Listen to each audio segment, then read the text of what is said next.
Counter, CDL Electric, Watco Companies, Commerce Bank, Vogel Heating and Air, Community National Bank and Trust, Spigarelli Law Firm, Crossland Construction, University Bank, SEK Urgent Care, Jocksnitch Sporting Goods, Kennar Eye Care, Kansas Teachers Community Credit Union, Lane Lord Basketball Camp, Lindbergh Pharmacy, Pet Care and Surgery Center, Pittsburg State University, and Ryan Insurance. Now let's go live courtside for tonight's pregame show on ESPN 100.7. Pittsburg High School main gymnasium energy is contagious as both the Pittsburg High School Purple Dragons and the St. Thomas Aquinas Saints duke it out for the right to go to Class 5A State in Topeka, Kansas. This is the second round of Class 5A State here on 101.7. Alongside Shelby White with Zach Conway back at our 101.7 studio. Cam Molina with you.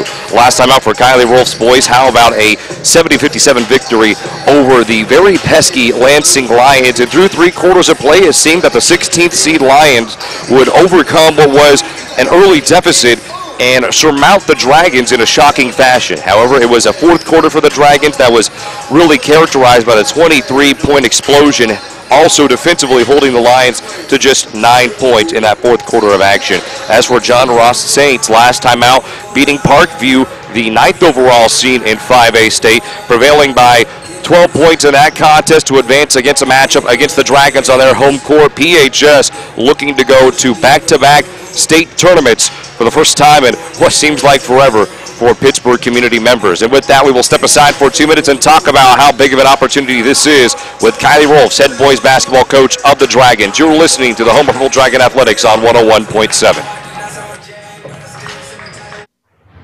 Stream this online at ESPN1007.com. Bittner Motors is proud.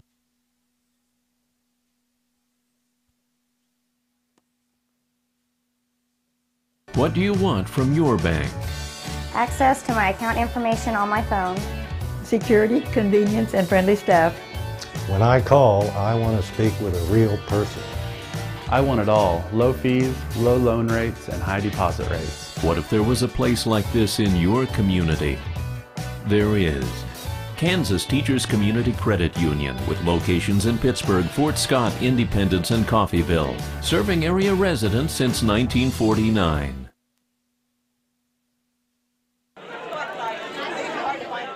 What's the buzz around Community National Bank and Trust? They're talking mobile banking, instant issue debit cards, rewards checking and credit cards, and let's not forget e-power checking, paying better than CD-like rates on a checking account, plus nationwide ATM fee refunds.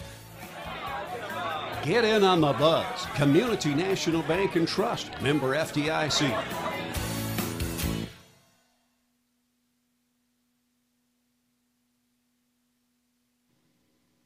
Back by popular demand, it's the Jocksnitch Spring Liquidation Sale going on this Friday and Saturday at the Jake's Fireworks Building at 3002 North Broadway in Pittsburgh. Over $250,000 of name brand merchandise from Nike, Adidas, and Under Armour will be liquidated at savings up to 75%. A great selection of Pitt State, KU, and Royal Sportswear. College tees, 3 for $6.99. Over 2,000 pair of athletic footwear from Nike, Adidas, Asics, and Skechers. Save up to $50 a pair. It's the Jocksnitch Sale located inside the Jake's Fireworks Building at 3002 North Broadway in Pittsburgh. Open Friday and Saturday 10 to 8.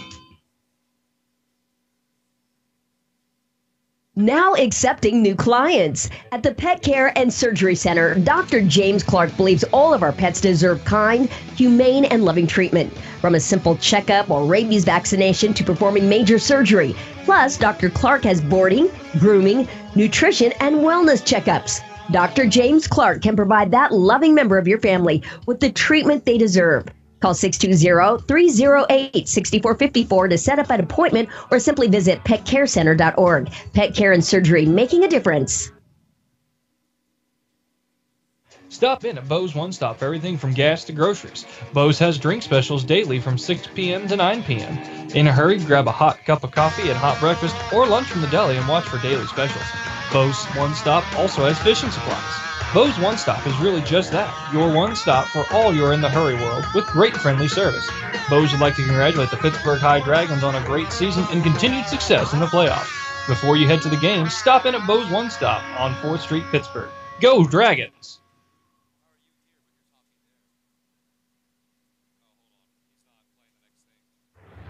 Stream this online at ESPN1007.com.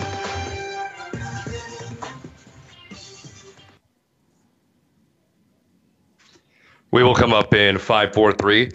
Hello and welcome back to 101.7 ahead of tonight's Pittsburgh High School basketball game, sub-state round 2 against St. Thomas Aquinas. Cam Molina joined by Pittsburgh High School boys basketball coach Kylie Rolfs. Coach, last time out, took on Lansing. The first 3 quarters, your offense seemed to struggle a bit. You hit a few road bumps, but in the fourth quarter, everything started to click. Can you just touch on how that fourth quarter offense helped propel your guys to this matchup? Well, we finally settled down, I felt like, in the fourth quarter on both ends of the court, actually. And you tip your hats to Lansing. I thought they came in very well prepared and ready to play. And it was a really good game, a really close game for 3 quarters. And fortunately, in that fourth quarter, we made some big shots. We made some basketball plays, and we got some stops. And that enabled us to kind of get it to a point where they had to foul us. And then we were able to make free throws down the stretch to finish it out.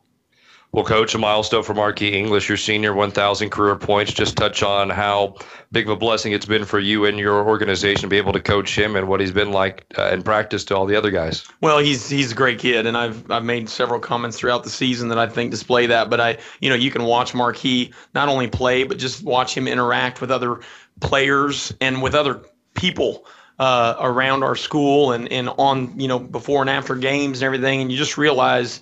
He's a good-hearted kid, and when I think about that 1,000-point mark, I think about all the work that he's put in and how he's earned it, and he's dedicated a lot of time and energy to basketball, and so I very proud of him, very happy for him that he was able to get that. And I think something that needs to be said with that is that's an individual honor, but Marquis been one of our best teammates. I think in his 4 years here, he's always willing to share the ball with his teammates, and vice versa, and that's made for a lot of success for us throughout his career here.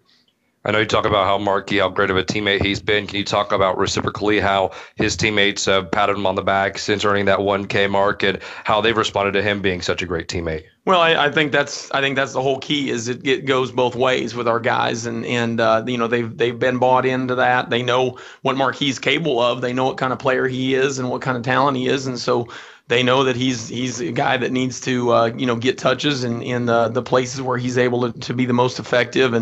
And like I said, I just think it speaks a lot for that going both ways. He's been a great teammate, and our guys have been the same thing back. And once again, that's why we've had a lot of success.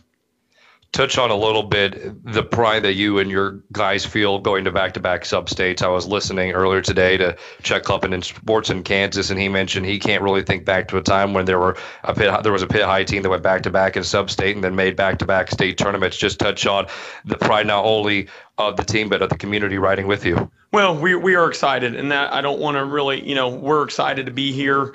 And it's really about the moment now, and so that's what we're going to be focused on. I thought our guys got a little too caught up in the moment the other night, and until we finally did settle down, and so we've really talked about that the last couple days, and just staying in the moment and not letting it be too big, and just understanding we got to do the little things that help us be successful. And our crowd's been great all year. Our fans have been great. I can't tell you how many people have said, come up and said something the last couple days to myself or our assistants or our players, and boy, that is a lot of pride. There's no question. And we're excited about going out tonight and competing and putting our best set on the floor. Coach, we didn't see a lot of maybe your 7th and 8th guys off the bench and Isaac Leverins and maybe Alex Kafka last game because of how tight the game was against Lansing, but how imperative will it be tonight against an Aquinas team that runs pretty deep for your bench players to be ready to run? Well, everybody needs to be ready to run, and whether no matter who ends up on the floor or not, our guys, every one of our guys has been a key component of us having the success that we do. They help us get prepared every day, and as we get ready for our next opponent. And so whether or not guys get on the floor, everybody that's been on our team and our program this year has been a big part of us having the success and having us get to this point. Now, hopefully, getting ready to go play well again. for a second, just touch on Aquinas and what threat do they pose? In addition, what's one key that you can pick out among the many that you feel you guys need to execute tonight in order to come out with the win? Well, their point guard play is really good. Number 2 for them is a really, really good player, and he makes them go. There's no question. The offense will run through him, and our ability to kind of hopefully, slow that down a little bit and keep him from creating a lot of things for others will be a big key tonight. And I think that, probably the most important thing, though, is us just to stay focused on playing to our strengths, doing the little things that have given us a chance to win games, as opposed to worrying about the result. We need to worry about doing the things that can help us get to the result. And I think that's the biggest thing, is just staying into us and making sure that we're doing our thing. Once again, Kylie Rolfs, head boys basketball coach of the Pittsburg High School Purple Dragons. We will take a 2-minute commercial break and be right back to Pittsburg High School for tonight's sub-state matchup. You're listening to Purple Dragon Athletics on 101.7.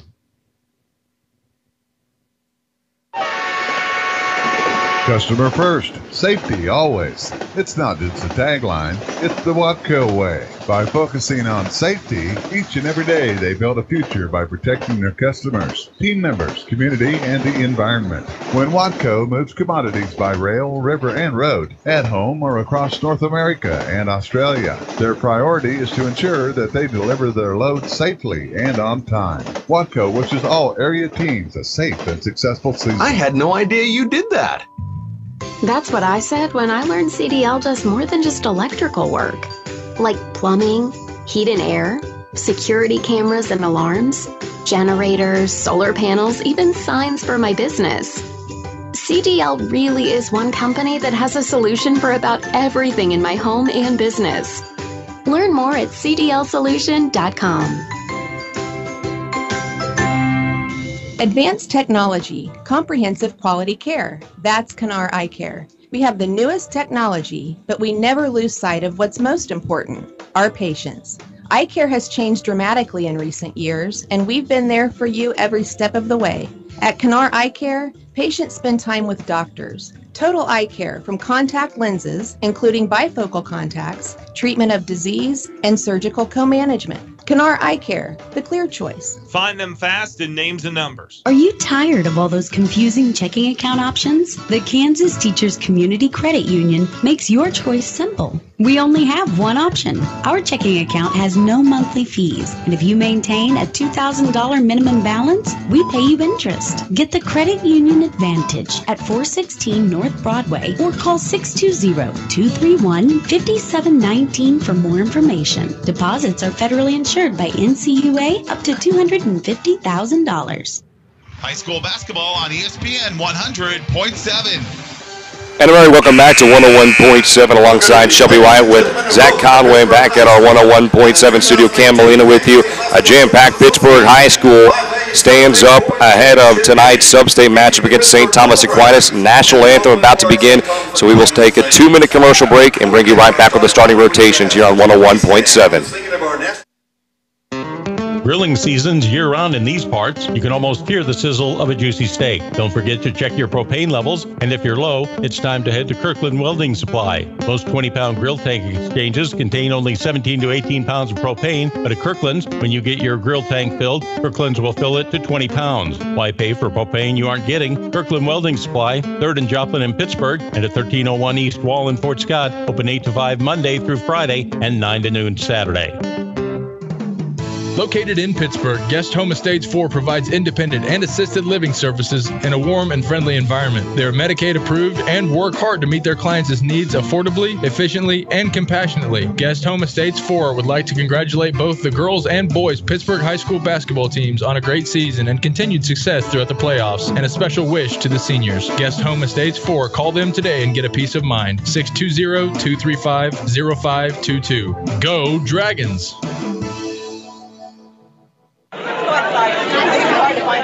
What's the buzz around Community National Bank and Trust? They're talking mobile banking, instant issue debit cards, rewards checking and credit cards, and let's not forget e-power checking, paying better than CD-like rates on a checking account, plus nationwide ATM fee refunds. Get in on the buzz. Community National Bank and Trust, member FDIC. Hi, this is Dr. Brent Cousins with SEK Urgent Care. When you're sick, when you're injured, or when you just don't feel like yourself, SEK Urgent Care is here for you. Let our skilled providers treat your non-life-threatening illness or injury at a fraction of the time and cost of an ER visit. Located at the corner of Centennial and Broadway in the Meadowbrook Commons, open 7 days a week for your convenience. SEK Urgent Care, where your family and time matter. Find us fast in names and numbers. Let's go back live courtside. And a merry welcome back to 101.7 ahead of an ecstatic sub-state matchup. Winner will go to state in Topeka, Kansas to compete among the best of the best. It is blackout night inside of Pittsburg High School as the Dragons are being announced ahead of the matchup against the Saints. Shelby White, Campbellina, Zach Conley with you tonight on our broadcast. And Shelby, when it comes to this Dragon team, offense has been the MO this season, especially over the last 6 games. Of the last 7 matchups, 6 times the Dragons have gone over 70 points, So a very high-octane offense and very efficient shooting, and that was indicative based off the 19 of 25 performance from the free throw line and 5 of 8 of deep performance against Lansing on Tuesday. Absolutely, but I think they're going to have a little bit of trouble tonight as they're facing a very tall, very athletic Saints team from St. Thomas Aquinas. They have only 2 people who are under 6 feet on this roster available to play tonight, and it's one of those things where the Dragons are used to being the team that have all the length themselves with Alex Kafka, Chase Curtis, Trenton Austin on the inside, banging around, play with those 3, and of course you have Marquis English who can play on the inside as well. So it's going to be interesting to see how they respond to having this height that could disrupt their passes as well as disrupt their possible interior shots that they seem to rely on. And those are all technical aspects of this game, but one ulterior aspect, is the fact that the environment inside Pittsburg High School, very boisterous, very loud, as the Spirit Band for the Dragons has cranked up their volume to 10, and for the student section, decked down in nothing but black attire, kind of like stealthy individuals who are getting ready to cheer on their Dragons tonight, but they've made themselves very vocal thus far. The Dragons wearing their home white uniforms, and let's meet the starters for tonight, beginning with the Dragons. It's Chase Curtis, Drew Rolfs, Gavin Elkamel, Marquis English, who topped 1,000 career points following the game against Lansing High School. Congratulations to him and his family, and Jarek Butcher. As for John Rouse, 10 and 11 East Kansas League-based Saints, it is Andrew Nussbaum with Zachary Janillo, Jack Morrissey, Joseph Roust, and Kenneth Gavin. The Saints in their away navy blue uniforms with gold numerals and lettering trimmed with white. And we are off as the ball's tipped into the backcourt following English making contact with the sphere. It's Jarek Butcher across the timeline before he darts a pass far side corner. Rolfs will look low for English, and the ball's knocked away. Good recovery by Janillo after he was trapped near the high post. Will be a far side baseline inbound for Jarek Butcher, standing on the purple baseline that reads Pittsburgh. Scrawled out in some serif font. Jabbing to the right is Gavin Elkamel as he caught the ball on the far side wing to begin the offensive sequence. Left corner, it's Drew Rolfs. Pass fake. It was a low post fake to an open Marquis English.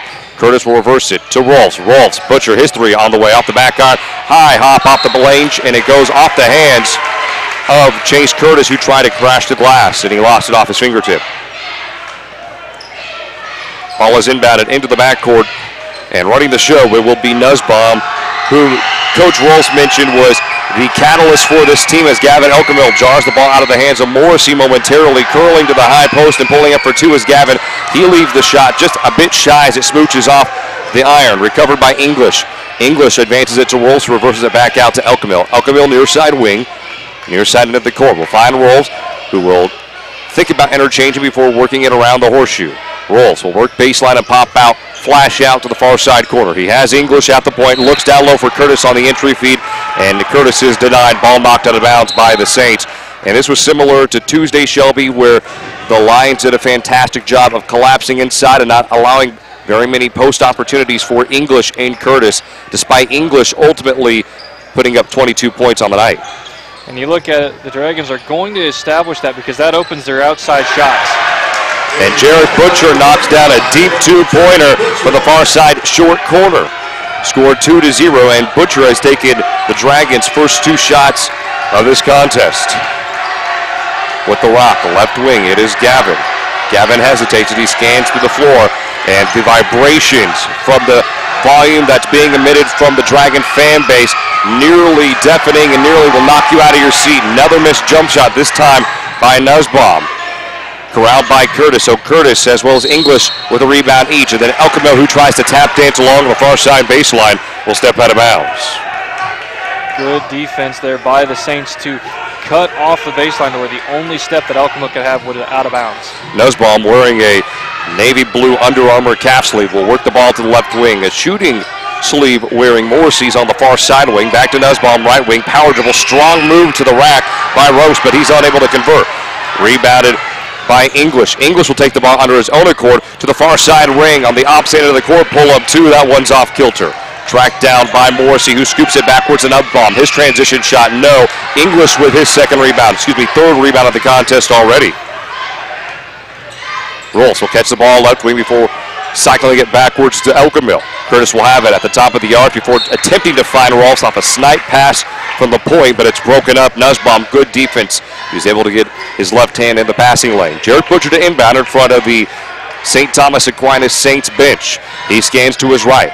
With the orange globe in his midst, he'll finally inbound the basketball, and Elkamil will glove it. Rotated to the left corner. Gavin defending Butcher as it's worked back around to English at the point. English will roll down to the high post after Butcher catches it. Elkamil about 22 feet away from the rim. We're working around Rolfs, right corner three. No. Curtis skies for the rebound. He gets tangled up in a held ball.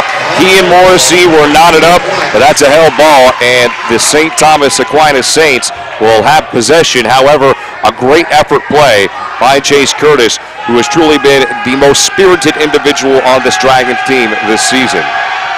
Fantastic strength shown there by Curtis to hold on to it in order to make that a jump ball and not a steal by the Saints. Janillo looks to his left, then bounces to his right hand wearing his white basketball shoes. Right wing is Nussbaum. Nussbaum will skip it. Left corner, Gavin sells the head fake. No look past Janillo, sets his feet, his three. Shakes off the lip of the iron, sauces around and through the bottom of the nylon it goes. Lucky shooter's roll right there, but sometimes it's better to be lucky than good. Janillo with a three-pointer, and that puts the Saints up by one, and a good steal. Read by Roast in transition, goes into the body of Elkamil and will finish with the right hand.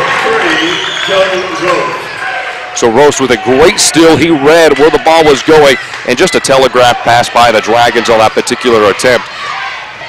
Credit Roast for being able to jump in the lane and taking it to the other end. 3-point ball game, 4:30 remaining in the first frame of action. 5-2, Saints up 3. English will attack, short corner, tries to finish with the right hand. He's unable to do so, but tracks down his own offensive rebound, scoops it up with the right hand, but the shot is waved off. It's a foul on Chase Curtis, a push foul. So Curtis picks up his first and the team's first of this contest. Halfway through this first quarter, you're seeing a lot of action on the boards, a lot of contested rebounds. That's definitely going to indicate who will win this game. Morrissey, an ill-advised pass as Curtis broke it up at the high post, but Nussbaum recovers. Tough fall-away jump shot, right side of the orange. Rebound by English and a foul underneath the basket. It's a push on Elkamil, and Elkamil turns to the official and it's trying to deliberate the call, and he says, how could I have pushed if it was underneath the basket? And Coach Rolfs, who is rarely objective of decisions by officials, will bring over the trail official and ask, how was that call against us? And I want an explanation. And Coach Rolfs still disagreeing with the call as the ball is inbound from the far side baseline over the top of the Dragon's head into Gavin near the midcourt line. Standing on the purple Dragon logo, which is a scaly purple dragon, if you can imagine it, is Nussbaum. He looks near side short corner to a wide open Roast. Roast will dribble to the high post with his left hand into the left corner. Janillo, his three on its way and an air ball. Elkamil with the rebound. He's trying to achieve retribution following the call by the officials. He'll go to the high post behind the Mac move. No look pass to English, right short corner, then a skip pass left corner from English to Rolfs. Jab step to the right, English. Good defense by Janillo, not hopping off his feet because English poses that threat of stretching the floor. Then a push in the back by Morrissey. First team foul committed by the Saints. Morrissey's a bit irked about the call. Good positioning by Curtis there. He set his feet, established his presence there, and that was able to draw the foul. Just a hair under 3:30 remaining in this first quarter of action. 5-2, Dragons down 3. Butcher, right corner. He's the only Dragon that has put up points thus far. He dribbles with his right hand, standing on the white/opal claws with the Purple Dragon logo at midcourt. Jab step to the right by Okamill. He'll cross in between his legs from right to left. He'll find English to Rolfs, left wing, who had a good performance against Lansing. And then Okamill, his three from the right wing, no. Tracked down by Curtis. Hot potato drill Morris, he comes up with it. And that right there is the length I mentioned just before this game started, Cam. And Nussbaum goes to the rack. He draws a foul. And the Dragons fan base, as well as the players on the floor, want a held ball. And Nussbaum had knifed into the lane, brought the ball to his forehead, and I thought there were multiple Dragon paws on the rock. But the officials are going to say that one of the Dragons players, one being Drew Rolfs, got the wrist of Nussbaum, as Trenton Austin will sub in for the Dragons. Also coming onto the floor, Jorge Palazuelos.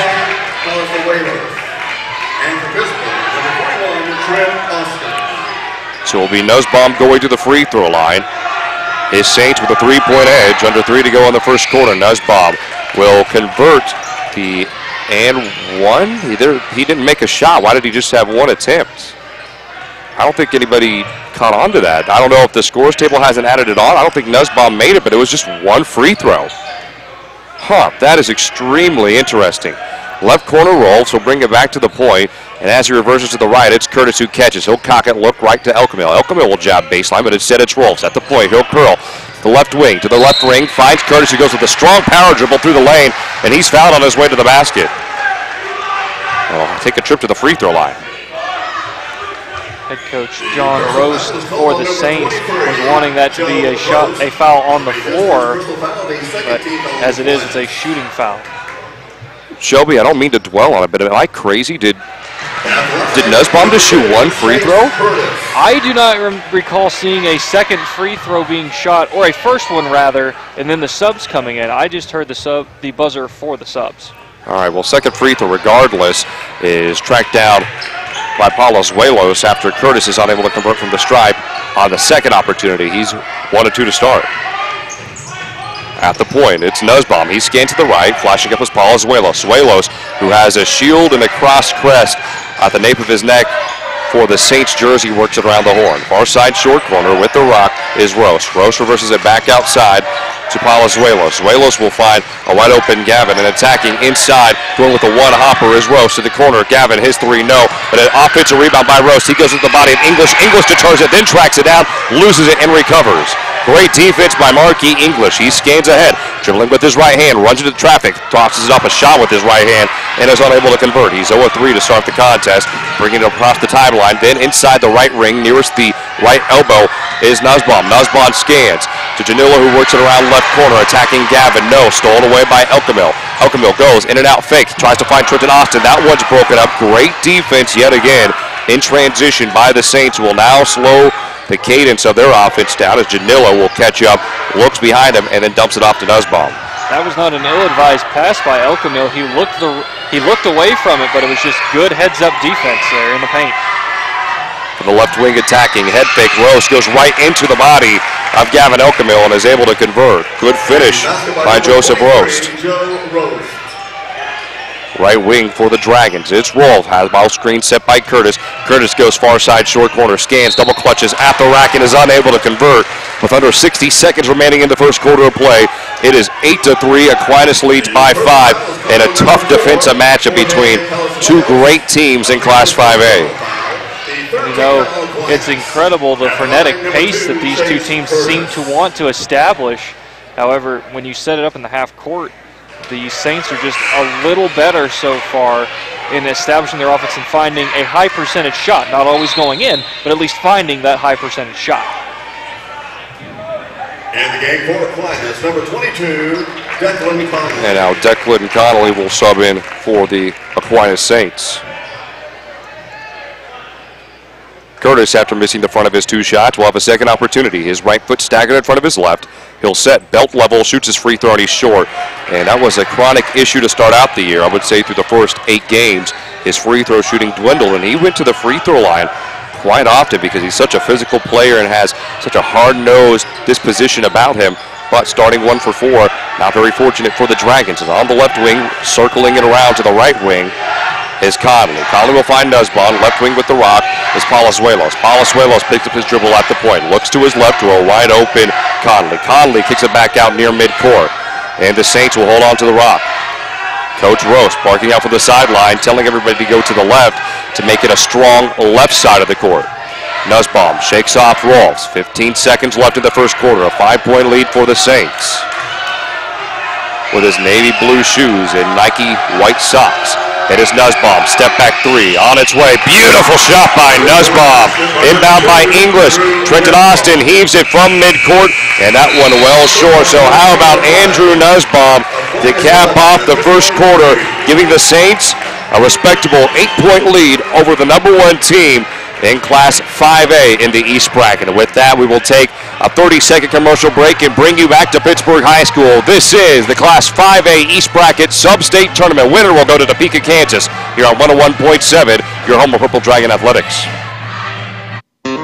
Grilling season's year-round in these parts. You can almost hear the sizzle of a juicy steak. Don't forget to check your propane levels, and if you're low, it's time to head to Kirkland Welding Supply. Most 20-pound grill tank exchanges contain only 17 to 18 pounds of propane, but at Kirkland's, when you get your grill tank filled, Kirkland's will fill it to 20 pounds. Why pay for propane you aren't getting? Kirkland Welding Supply, 3rd and Joplin in Pittsburg, and at 1301 East Wall in Fort Scott, open 8 to 5 Monday through Friday, and 9 to noon Saturday. Let's go back live courtside. I think Shelby summarized it best midway through the first quarter. Frenetic paces from both the Saints and the Dragons. However, the Saints currently holding on to an 8-point edge, 11-3, holding one of the best offenses not only in the Southeast Kansas League, but the state to under 5 points. Shelby White, Campbellina, Zach Conway back at our 101.7 studio. The 3 points were scored between Chase Curtis, who was 1 of 4 from the stripe in that first quarter, and Jarrett Butcher stealing the ball. Nussbaum goes to the rack, double clutches, right-hand finish, and now it's a double-digit lead for the Aquinas Saints. And Javon Grant, the freshman's on the floor for PHS, as English will post up, far side block. Grant goes to work, tries to find Elkamill. Elkamill flashes up, following a high ball screen set by Trenton Austin. Elkamill to the rack, scores with his inside left hand. Gavin Elkamill, good move as he darted to the rack, and as he dashed, he switched to his inside hand so that no one could block it from the Saints. Left wing, it's Conley. He scans, and as he prospects, he looks for the recently subbed in Zarian Navy. Navy looks to his left, 3 ball on the way by Rose, and a rebound by Rolfs, and a foul on the floor committed by Conley. That was a very easy call by the official there, because you could see Elkamill be moved very far from his position as he established himself to get the rebound. So the foul will actually be called on Navy, not Conley, but both were in the vicinity of Drew Rolfs, who just logged his first rebound of the night. One-arm sling pass from Grant, right wing. Rolfs works with it, brings the ball to his forehead, and tries to listen to the globe and all of its wonders before Trenton Austin catches it and gives it right back to the senior shooting guard for the Dragons. Gavin Elkamill looks backside, alley-oop opportunity denied. The English offensive rebound and puts it back up with the stick back. And that's a heady play by English. He was trailing into the paint, and he was able to get that tip to put it back, and there was no Saint around him. English active on the glass thus far with 4 of the team's 7 rebounds.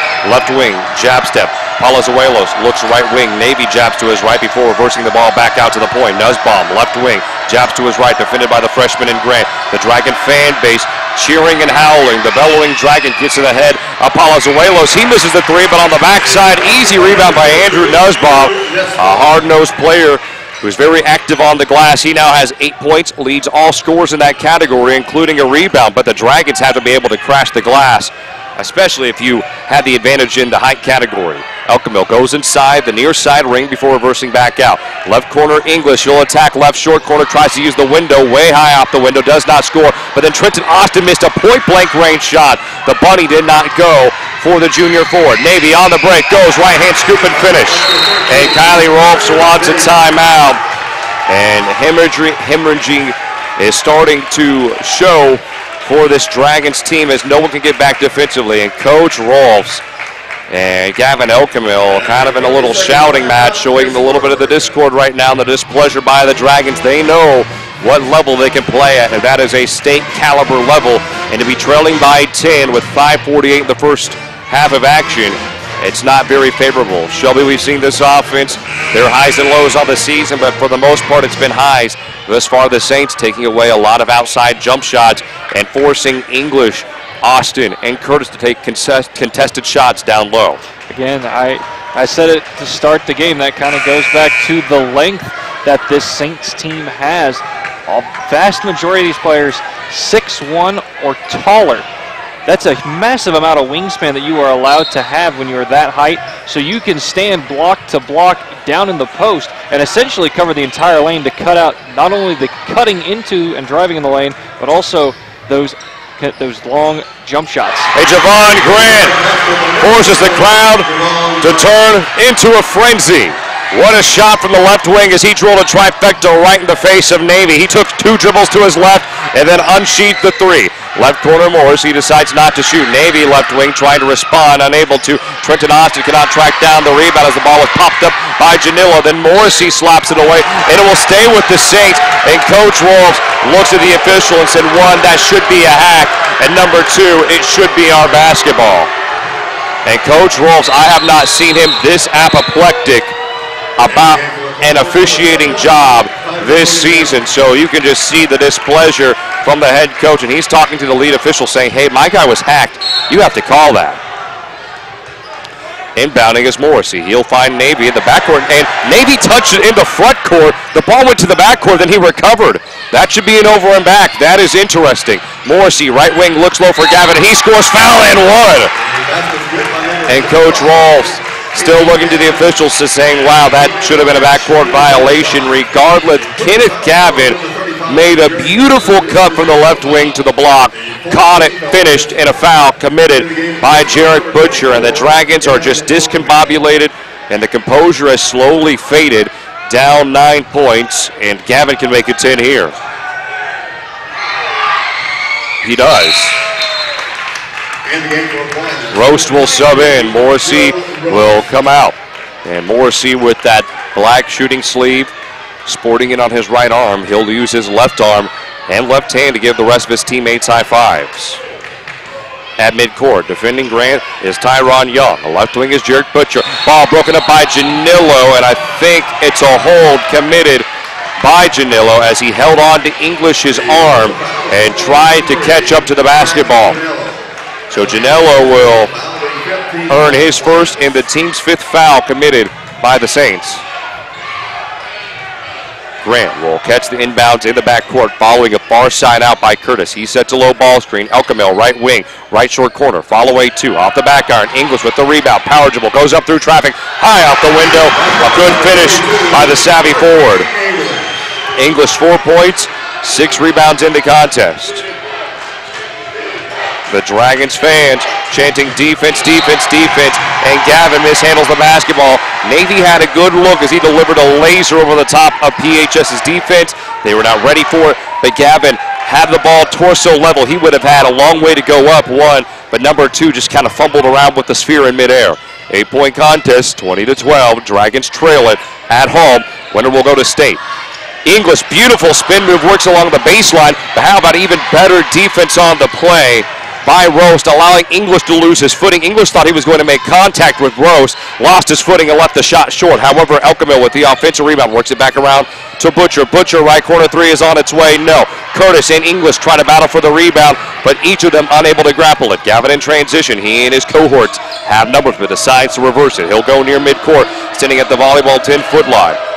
With the rock is Young. He'll move the ball to the left, and the parcel is shipped over to the top of the key. Working with it is Key, Navy, defended by Grant. Grant pokes it loose. We have a dine and dash in progress. Going up right-handed, he draws a foul against Navy, who was out of the way. But Coach Roast saying, how was that a foul if my guy ducked out of the way of traffic? And that will mean Grant goes to the free throw line, shooting 2, with Drew Rolfe coming into the contest. Number 10, Javon Grant.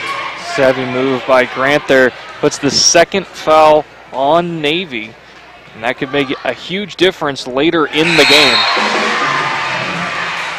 And a reason I think it would make a huge difference, you did have an astute point, is because that bench shortens up, and as this game carries along, as intense as it is now, and as much energy as these players are expending with a chance to go to state, I think whoever has the deeper bench, and whoever's bench performs best will come up with the victory. As Grant goes 2 of 2, and he's already having an exemplary performance. He hit a three-pointer early on, and now converts 2 of 2 from the free throw line. He has 5 points in the ball game.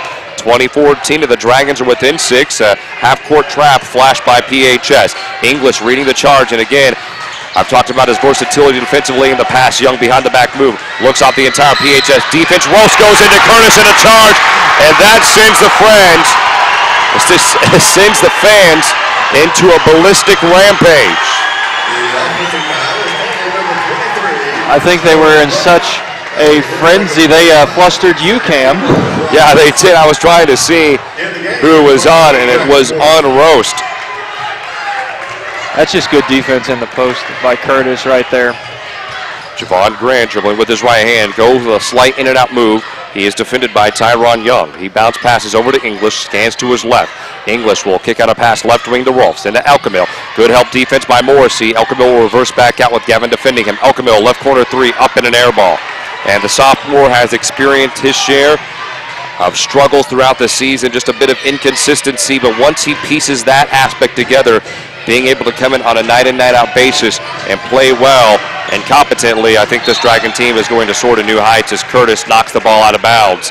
It will remain with the Saints, and Curtis' effort defines him in intensity, and he really embodies, as I said before, the spirit of this Dragons team. Inbound to the left of the basket by Nussbaum. He'll have Janillo, who catches at the high post, then reverses back outside the perimeter. Interchange with Nussbaum. His 3 on the way. Javon Grant skies up for the rebound. He loses it. Ball still on the floor. Grant comes in with it. Coach Rolls and Chase Curtis both using timeouts. Just a 30-second timeout with 2:34 remaining in the first half of action. We will take a timeout with them. You're listening to 101.7, home of PHS Sub-State Basketball. Hi, this is Dr. Brent Cousins with SEK Urgent Care. When you're sick, when you're injured, or when you just don't feel like yourself, SEK Urgent Care is here for you. Let our skilled providers treat your non-life-threatening illness or injury at a fraction of the time and cost of an ER visit. Located at the corner of Centennial and Broadway in the Meadowbrook Commons, open 7 days a week for your convenience. SEK Urgent Care, where your family and time matter. Find us fast in names and numbers. Let's go back live courtside. You would expect a team with a 10-point rebounding advantage to be trailing, but the Dragons are at home. However, freshman Javon Grant has done all he can thus far to keep his comrades in this ballgame with 5 points and a rebound. Elkamil will catch it left wing. His team trailing by 6 at home. Winner between the Saints and the Dragons advances to Class 5A state. Grant, straightaway trifecta. That one's off to the right. Tracked down by Nussbaum. His second rebound of the contest. Looks ahead. Young swatted away by English. However, English made contact with his right arm. He pushed Young ahead before Young could get the shot up. So it's a foul in the process of shooting, and going to the free throw line is Young. Excellent call by the officials. It was a slight nudge, but a nudge. And all you need whenever you're shooting is just a little bit of a nudge to adjust the angle and make it miss the shot. So you can't blame English for trying that. However, he just had a little too much of the contact there. So Tyron Young will have 2 free throw opportunities with 2:13 remaining in the first half of action. 21-14 is the score now, a 7-point edge for the Saints. Setting at his knee level is Young, flicks up with the right hand, and the righty converts.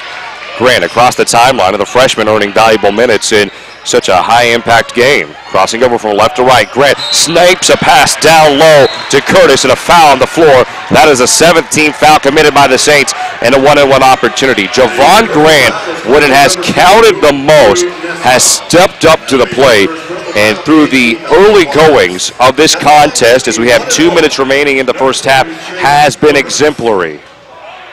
That was a bullet pass from his position at the near side elbow to the far side block, and in the perfect position to where Curtis is able to draw the foul. Curtis misses the free throw, but English on the weak side with the rebound, spins away, kicks it out. Elkamil, he wasn't ready for it, off his fingertips, out of bounds. Chase Curtis, 1 of 5 from the stripe. The Dragons shot very effectively against the Lions. You could even contribute that to the reason they won against Lansing late in the game, knocking down their free throws. They were 19 of 25 in this ballgame, 3 of 7. And from the line, Curtis is 1 of 5. Nussbaum attacks through the paint, and Chase Curtis, I think, got a little bit of Nussbaum's face as he went to the rack. The whistle had already blown on Javon Grant, but Nussbaum was still going to the rack, so I can understand a little bit why Chase Curtis was still trying to stop Nussbaum from going to the rim. The whistle was being blown as Nussbaum was going for the lane. I don't think there was any malicious intent as Curtis amicably goes over to Nussbaum to check up on him. Left wing is Young. He looks for Nussbaum, who is sporting some athletic tape on his left wrist. Gavin, left corner three, air ball. Grant, second board of the night. He looks ahead, gallops in transition, surges forward, no look pass. English with the almighty two-hand flush. And Marquis English sends the friend of the Dragons into a tizzy. 22-16 on blackout night for PHS. Winner goes to state. Standing on the fire of the half-court logo for Nussbaum. Attacking, Nussbaum, right hand scores and one. And the entire Dragon staff popped up because Nussbaum, I mean, he was tiptoeing, heels nearly at the mid-court line. They wanted a backcourt violation, did not get it, and as the fans as well as the coaches were shouting, Grant lost his focus. Nussbaum beat him off the bounce and drew the foul against Chase Curtis, who goes to the bench with two. Number 2, Drew Nussbaum. Nussbaum converts. In the game for Aquinas, number 4, Jorge Palazuelos. So Palazuelos enters the contest once again, and it's now 25-16 following the and one conversion by Nussbaum. 25-16, Dragons trailing by 9 at home. Topeka, Kansas calling, beckoning one of these two teams to compete for right to call themselves the best in the state. Rolf straightaway three, no. Grant has 3 rebounds. He's nearing his season high of 4. Grant lifts up his left hand, puts 2 fingers up, making the peace sign. Bad read as he tried to look off the defense. Janillo comes away with the steal. English back defending Young. Young reverses back outside the horseshoe as he was to the far side ring. Ball being worked around the cylinder as Janillo has it, defended by Austin. He has Nussbaum. Nussbaum crosses over from right to left in a clockwise fashion with 25 seconds remaining in the first half. Grant defending. Nussbaum wraps around and a late foul called against Grant, but I can understand why. There was a little bit of that body check. You have to play with your feet, and officials nowadays will be fairly lenient with that if you put your hands up. Grant had his hands low and did make contact with Nussbaum. So it's a 1-on-1 as that was the 18th foul committed by the Dragons, but credit Javon Grant thus far. The freshman in a high-pressure situation has 5 points and 3 rebounds. Nussbaum unable to finish for the free throw line rebound by Trenton Austin. Austin has 3 of those in the contest. Overall, 16 rebounds for the Dragons compared to the 4 of the Saints, and a touch foul committed by Young.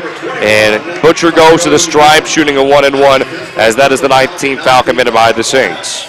I understand that this is a postseason game. You want it to be as clean as possible, but I feel like sometimes as an official, you need to step back a little bit and let them play. I feel like there might be hamstringing both teams just a little bit with how quickly they're calling whistles. Butcher knocks down his first free throw. He'll have a second opportunity on the back 9 here. Subbing onto the floor will be Roast, and Young goes to the bench. He has 1 foul to his name, 9 overall for the team, and an 8-point contest that favors the Saints. Official will bounce the ball to Butcher. He takes 2 dribbles, spins the ball at his torso, takes 1 more dribble, sets at the chin level, flicks his wrist off the back guard. Trenton Austin skies for the offensive rebound, goes to the body of Rose, cannot convert. English offensive rebound, puts the stick back in. Full court press by the Dragons. Inbounded, Palazuelo looks ahead, Nussbaum, double clutch, half-court heave, nearly got it to go. That was extremely close, but the effort by the PHS Dragons, just enough to make it a 6-point contest heading into the locker room.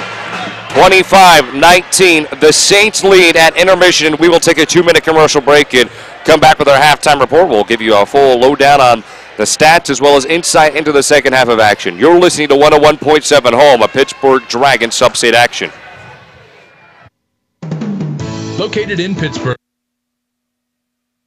Headquartered in Richmond, Kansas, QSI Quality Structures Incorporated specializes in designing and building complete post-frame buildings. We provide structures built to withstand a 30-pound ground snow load and a 90-mile-per-hour wind shear built to the most stringent codes. Whether you need a garage, agricultural building, commercial facility, or custom-built design, we're your one-stop shop for post-frame buildings. QSI. Everything we do is right on cue.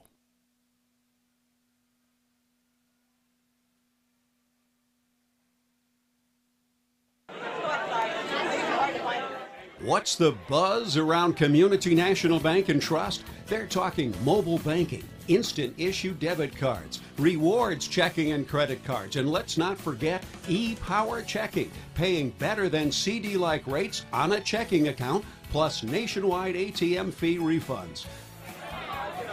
Get in on the buzz. Community National Bank and Trust, member FDIC.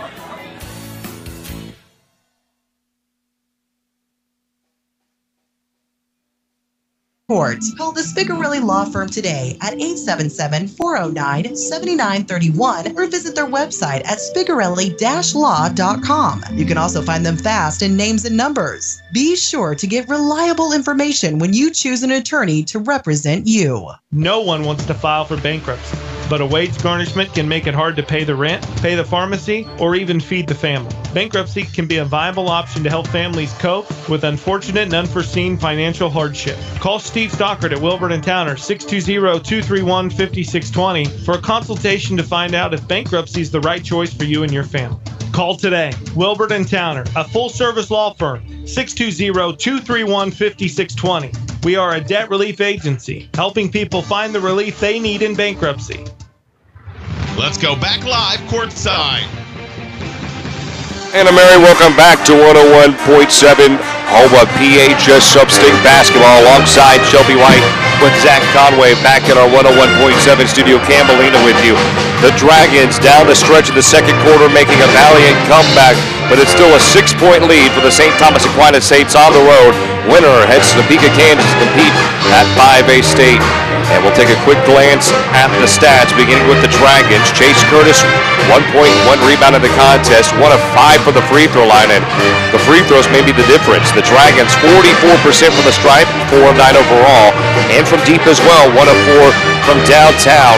The Saints have done a terrific job of taking away the 3 ball from the Dragons, so the inside-outside game has not been very effective tonight. However, that could change just depending on the structure of the defense in the second half and what Coach Rolfs does in the locker room adjustment-wise. Javon Grant, 5 points, 3 rebounds in the contest, and he has been playing out of his mind. If you were to watch him on the court, just from a spectator perspective, you would not know he is a freshman. Maybe in the face, but not on the floor. Drew Rolfs with a single rebound. Gavin Elkamil, 2 points, 2 rebounds. Marquis English, 8 points, 7 rebounds. He leads all Dragons in each of those categories. He leads the game in rebounds. 3 points scored by Jarek Butcher on 1 of 2 shooting, or 1 of 3 shooting from the floor, and 1 of 2 from the free throw line. And then Trenton Austin with 3 rebounds in the contest. Andrew Nussbaum, the game-high scorer thus far, with 11 points and 2 rebounds. Zachary Janillo has 3 points in the contest, 1 rebound by Palazuelos, 1 rebound by Morrissey. 4 points scored by Roast, 2 points scored by Young, 2 points scored by Navy, and then 3 points scored by Kenneth Gavin in this contest. 25-19 at intermission. And an update outside of PHS. How about PSU in the MIAA men and women's basketball tournament? The men going to the wire with the number 6 team in the country, number 1 in the conference, and the reigning national champs in the Northwood Missouri State University Bearcats. Last time Shelby and I checked, it was 65-61. Bearcats with the lead with just a little under 5:30 left in the contest. So what many expected to be a blowout in favor of the Bearcats, as they would easily waltz to another consecutive 3 straight MIAA tournament titles and another regular season titles they've already clinched. Instead, the Dragons have done the Gorillas have done a fantastic job making sure the Bearcats are getting their money's worth. But in the first half, Shelby, we saw a Dragons offense that was a bit anemic to begin with, but picked it up in the second quarter, putting up 16 points. In the first quarter, keep in mind, PHS only scored 3 points. We saw the versatility of both Marquis English as well as Javon Grant being able to stretch the floor a little bit and then go back to the basket.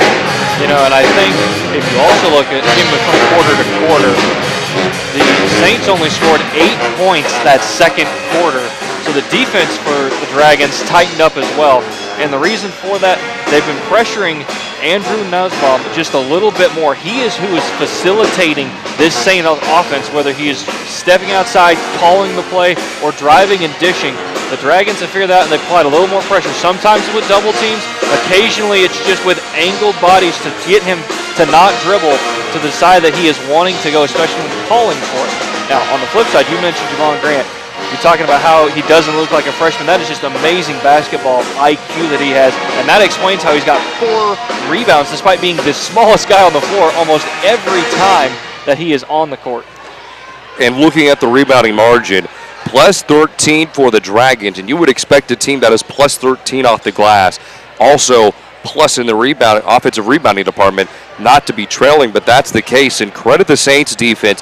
They did a fantastic job bringing double teams to whoever catches in the low post, and that help defense has been there every single time.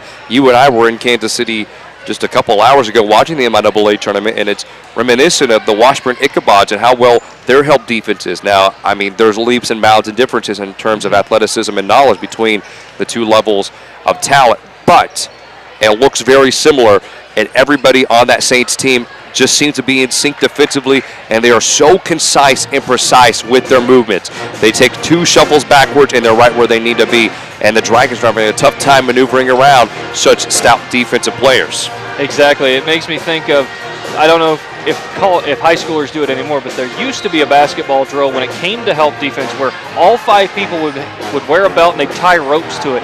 And your job with those ropes, they were kind of elastic, was to be sure to where they were not always taut, so you were able to get your rotations perfectly every time, and you all had to be in sync, because you're right, when you move to a double team on the defensive side, there's going to be one person open for the offense, but if you can time your rotations perfectly, which is what the Saints are doing, it makes it very, very hard to get any sort of an offense going.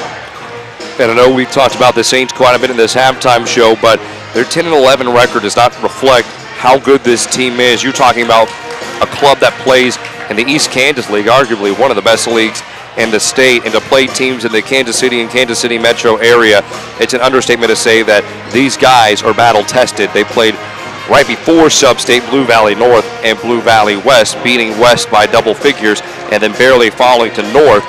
But in addition, they're playing teams like Blue Valley Northwest and 6A. I mean, come on, you can't expect a team that's had that familiarity with a lot of tough opponents not to play well. And they have played extremely well tonight, leading by 6 points, 25-19. And with that, we will take a 2-minute commercial break and come back with the third quarter of action. You're listening to the home PHS Boys Basketball Sub-State here on 101.7.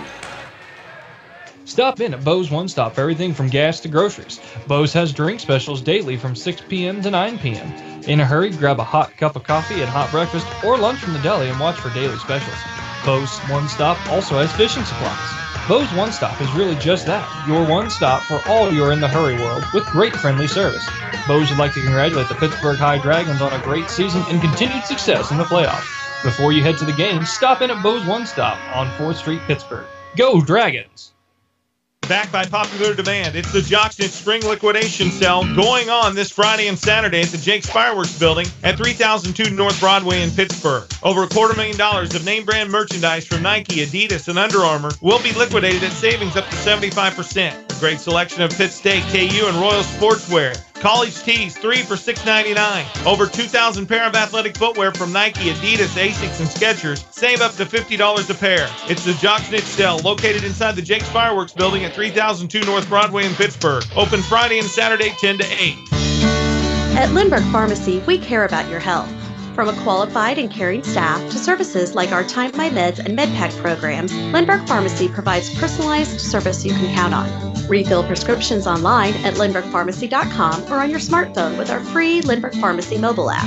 You can also sign up for our text alert program, and we'll text or email you when your prescription is ready. Can't make it to us? We'll deliver your medications right to your door. Lindbergh Pharmacy, now 2 locations to serve you.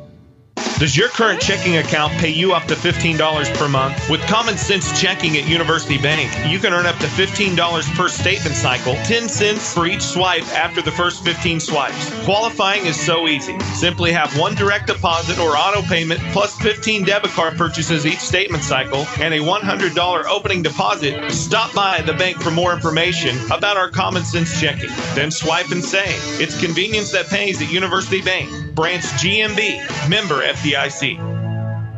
Let's go back live courtside. Third quarter on its way as Gavin on the left wing shoots a three and converts early on. The Saints firing from deep as the Aquinas club leads by 9 points, 28-19. Shelby White, Zach Conway, back at our 101.7 Studio Camelina with you. Rolfs will attack far side short corner, tries to drive to the rim and forces Janillo to lay down the hammer, not allowing Rolfs to score easily. So Rolfs will go to the charity stripe, shooting two.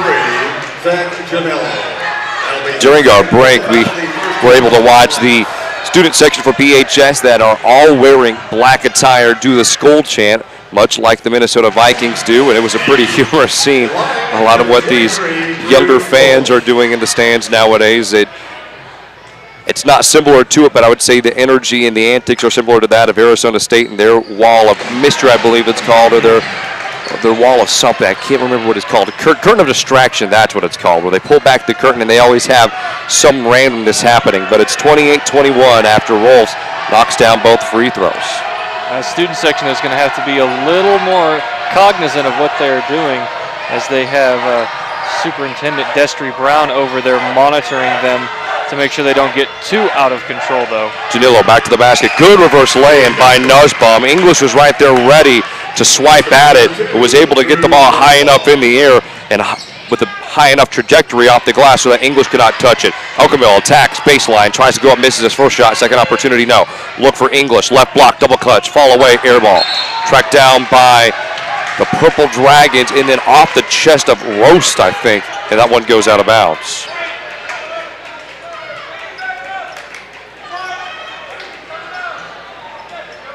Inbound by Butcher, far into the court on the baseline. He has English near side corner. We'll do an inside pivot in front of Janillo. English posts up, but Rolfs looks him off. Butcher catches near right wing. Then back to Rolfs. Rolfs telling Elkamil to go to the left wing, and now the defense is spaced out a little bit. Morrissey trailing Curtis. Good heads defense. Curtis will set another screen. Elkamil in and out move. Good help defense, and now a switch as Roast will force Elkamil back out. And the Aquinas Saints are so disciplined defensively, and that was just exemplified by Nussbaum going underneath the screen set by English, who catches inside the lane, 2 feet away from the basket, misses his shot, and it's tracked down by Morrissey. Morrissey with 2 rebounds in the contest. Marquis English now 40% on the contest, 4-10. Ball stolen away by English. He looks left. Bounce pass. Elkamil. Wrap around pass. English right hand. Excellent finish. And how about the dinner table being set up by Gavin Elkamil? That one put on a silver platter. That is exactly how you practice the 2-on-1 offense when you do that during the week prepping for a game. Left wing with the rock is Roast, defended by Curtis, who will force Roast to usher the ball to the point where Janillo is at. Right wing, Nussbaum. He'll catch it and look for Roast at the point. From the top of the arch, he takes 2 dribbles to his right. Back to the basket, Janillo. Head fake, back out. Roast will attack. Curtis a little slow on his feet. English contests, but Roast is still able to score. And every time the Dragons have a momentum swing and the fans are on the side of their hometown guys, the Saints are able to respond. So credit St. Thomas Aquinas and commend them in that regard. Butcher will attack. Far side short corner. Reverses it back out to the left corner. Standing near the cursive Purple Dragon text near the student section is English. High ball screen set for Elkamil. Tries to snipe a pass to a curling English. Hitting the deck, Janillo. And then English tries to come up with it. And I think English may have rolled over the top of Janillo. But before that happened, it was a timeout used by Coach Roast. 32-23 and a 9-point edge for the Saints. 5 minutes remaining in the third quarter of play. We are back in 30 seconds with 101.7, your home of PHS Substate Basketball.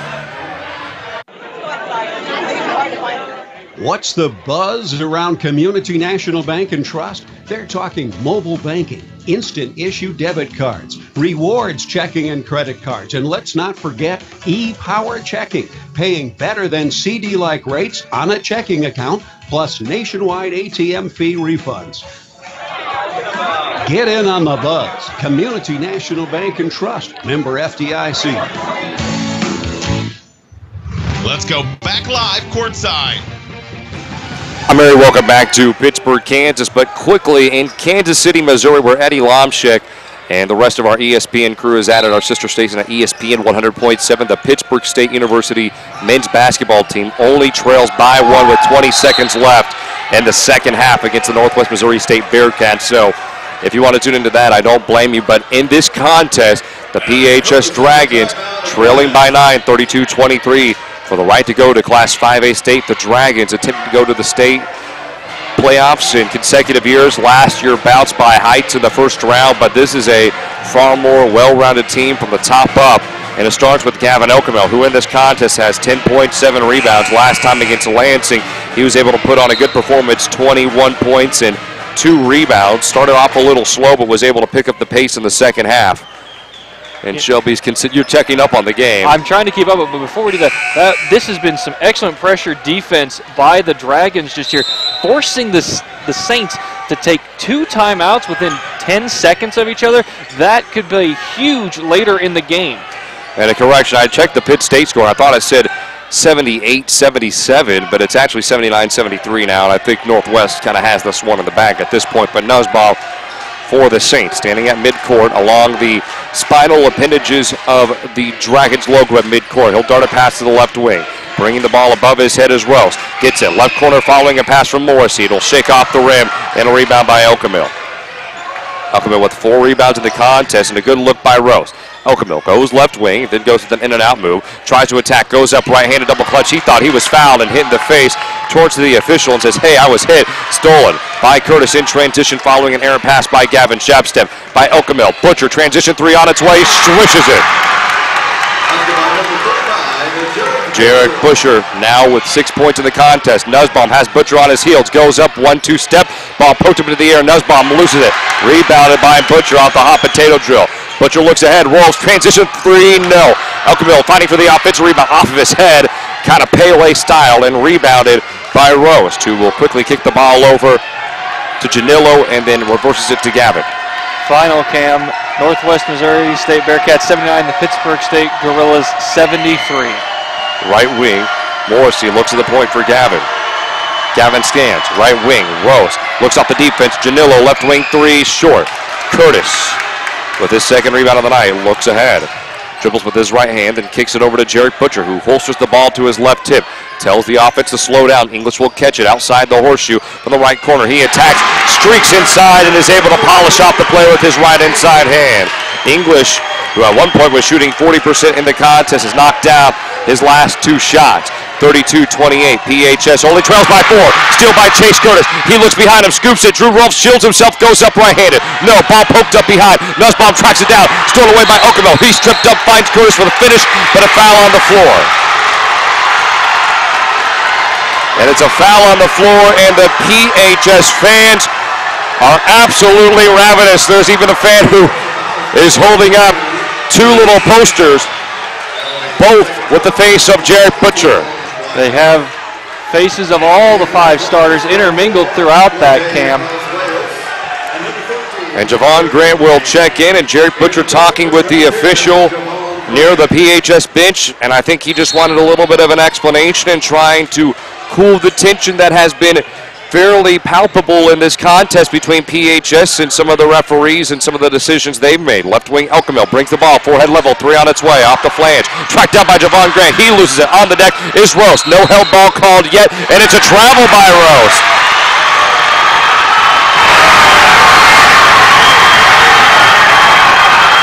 Deafening. And it's not just PHS fans that you're hearing in there, folks. You're also hearing some Aquinas fans who are upset that that was a travel call and not a penalty or a held ball. Under 3 left in the third, 32-28. Dragons lead by 4. High ball screen set by English. Rose defending Elkamil behind the back move, and a foul on the floor. That is the 3rd team foul committed by the Aquinas Saints, and the 3rd on Roast. Correction on the score, Kim. Aquinas is leading by 4. Or I say Purple Dragons leading by 4. Excuse me. I meant 32-28. Dragons trail by 4. Curtis subs out. Austin comes in. Morrissey will check in as well, and going to the bench is Roast after he picked up his third foul. Rolfs to inbound. Right side of the backboard, far side end of the court, standing on the tee of the Pittsburgh script, running from left to right on the baseline. Austin gets it in the lane. Bad moves. He tried to go with a quasi-hop-step kick out and it's stolen away. Gavin left wing, defended by Elkamil. On the near side into the floor, kicks it to the right wing where Navy is at, picks up his dribble before finding a wide open Palazuelos. Palazuelos looks left corner. Working with the rock is Gavin. He angles left short corner, tries to whip it over wide open Palazuelos. Great look by Gavin to Jorge Palazuelos. That was a great off-ball movement. Palazuelos set the screen, and then he slooped around to get that shot on the backside. Elkamil robbed of a three as he was on the right wing, wide open, and the ball rattled out. After the clang out attempt, ball's on the left wing where Palazuelos is at, following a lay-in by him, by the feed of Gavin. And then Gavin, speaking of which, catches a pass from Janillo, and he'll score. So a quick counterattack by the Saints in what has been a high-octane contest. 8-point ball game in favor of the Saints, 36-28. Left corner, English behind the back move from right to left. Scans, has Austin, left elbow, attacks, kicks it out. He should have attacked. Left wing three, English rattles home. English with 15 in the contest and the full court press by the Dragons. Whip to Navy, he scans. Grant defending Navy as English is there to defend Gavin. That last basket scored by Gavin was a huge advantage for him as he was matched up on Javon Grant, having a good 5-6 inches on the shorter Grant. Grant, speaking of which, for the Dragons, the ball popped into the air and it's tracked down by Navy. Navy jabs left. Grant tried to catch up to Navy, pokes it loose. Morrissey will attack short corner, double clutches. He cannot finish. And Elkamil with his fifth rebound of the contest. Elkamil behind the back, knows Morrissey's there. Left corner, Grant on the island, freshman with a big three. Swacks it in! Javon Grant has hit two trifectas, a season high. And Drew Rolfs trying to hype up the crowd. 2-point ball game. It is 36-34. Saints, Navy behind the back move. Rolfs is there to defend. Double clutch pass. Morrissey tangled up with Austin high off the window. Great finish and patience by Morrissey as he converts his first shot of the night. 38-34 is the score. Saints lead by 4 with 27 ticks left in the third. Left corner Rolfs, pass fake. English straightaway three, nearly was able to get Janillo off his feet, and English, who's already hit one trifecta, probably should have uncorked that one. Grant, right corner, steps back, looks for English. English begging for the basketball, but Morrissey was there with the double team. Austin whips it around. English has it, looks. Elkamil, left wing, three, on its way. Another one! Another one, said DJ Khaled. 38-37, and Navy's full court heave no good. PHS only trailing by one as we head into a storybook fourth quarter of action. 1-point contest. Host school, number one team in Class 5A in the East Bracket, and the PHS Purple Dragons down one to the Kansas City School St. Thomas Aquinas Saints. The fans absolutely ballistic, back in 30 ticks with 101.7 your home, a Purple Dragon Sub-State action. Hi, I'm Kendall Gammon. You may know me as a Kansas City Chief, but I'm also a proud graduate of Pittsburg State University. Pittsburg State offers more than 200 degree programs, small class sizes, and tuition so affordable, it earned Pittsburg State a top 10 ranking on Washington Monthly's Collegiate Best Bang for Your Buck list. But don't take my word for it. Visit Pittsburg State and see why there's nothing like being a gorilla. Learn more at pittstate.edu/BA-gorilla. High school basketball on ESPN 100.7. And you heard the bump. You're listening to 101.7. However, you can tune in live to our live stream to see your favorite Dragons and Saints play at ESPN100.7.com. Shelby White, Zach Conway back at our 101.7 studio. Cam Molina with you. And the fan section for the Dragons, they are feeling it. Some really cool dance moves that I know I couldn't emulate, but a great run at the end of the third quarter by PHS, hitting 3 3-pointers. One courtesy of Gavin Elkamil before the buzzard sound to end the third quarter of play. 38-37 PHS, only down one. Gavin Elkamil foul on the floor. 14 foul committed by the Saints. Gavin just a little late on his rotation. Otherwise, pretty good defense all around by the Saints tonight, especially stopping a team that has scored 70-plus points in 6 of their last 8 games. English Near side block, kicks it out. Grant falling to inbound. Rolfs, right corner three, and the streak continues. Another one. Drew Rolfs with 5 in the contest. PHS 6 of 10 from deep in the ball game, and a 2-point lead for the Dragons. You talk about the atmosphere here, Cameron. You talk about the atmosphere at the MIAA tournament. I got to tell you, there's more electricity here than I have felt in a long time at any basketball game.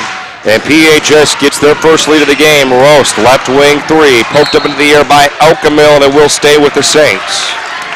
Roast on the floor has 3 fouls.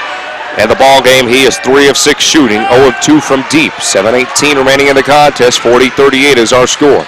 Inbounding, Nussbaum, he gets it in. Right corner, Roast defended by Curtis. Great job shuffling his feet right back to Nussbaum. His 3, no. Curtis rebound. His 3rd of the night, and a foul. And if it stays, it's on Roast, his 4th.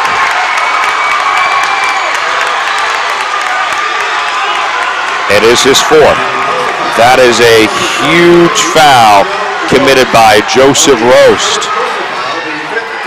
Now you're wondering, if you are Coach Roast for the Aquinas Saints, who do you turn to? If it's me, I let him play. It's too close at this point to even think about a sub. You want to keep the cohesion that this group has together. Make the Dragons or the officials force you to change it. Elkamil will attack, short corner, far side edge of the court. Step back 2, yes. And the Dragons are feeling it, and it's at the best possible time.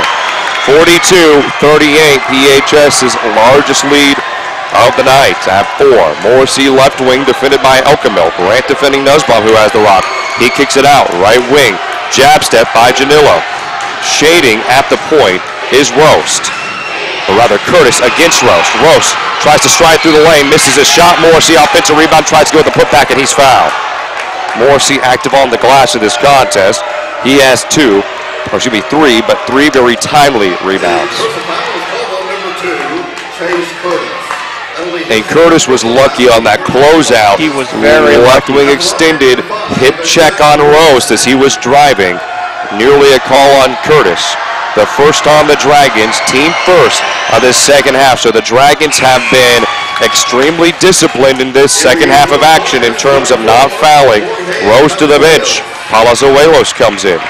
And that is huge in this 4th quarter, where if they need to foul, they have several fouls to give before the Saints will be allowed to shoot free throws. Morrissey sets knee level. Right hand flick off the back iron. Elkamil skies for the board. Elkamil and the rest of the backcourt. Great job rebounding in this contest. 3 for Grant and 7 for Elkamil. Rolfs, right corner 3. The marksman unable to drill that one. Good look there by the marksman, but it's just a little off. Nussbaum reverses back out. Student section for the Dragons. Stomp, stomp, clap. Far into the court. Ripping from left to right is Palazuelos. Catching is Janillo. Left wing Nussbaum. He scans, cocks the ball above his head. Shotgun pass over to the top of the key.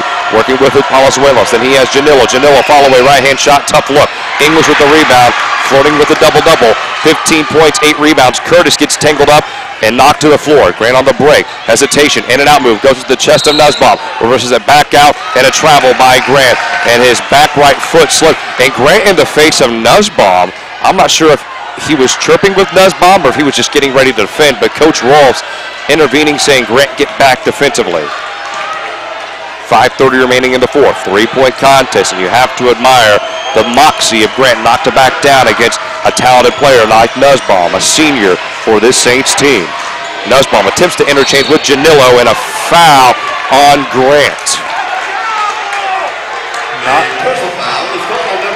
Aggressive defense by Grant, but just a little over the line. He was trying to keep his hands up to make the pass impossible, and he accidentally held him just a little too much. Ball bounced the backcourt, a 2-hopper from Palazuelo, and Nussbaum crosses the timeline. As he makes his way and maneuvers past the prime meridian, he will lift his left hand and ball his hand into a fist. Grant defending. Crossing up is Nussbaum. Right elbow, fade away 2. Smooches the lip of the iron.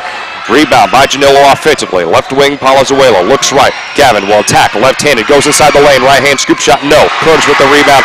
His 4th of the contest.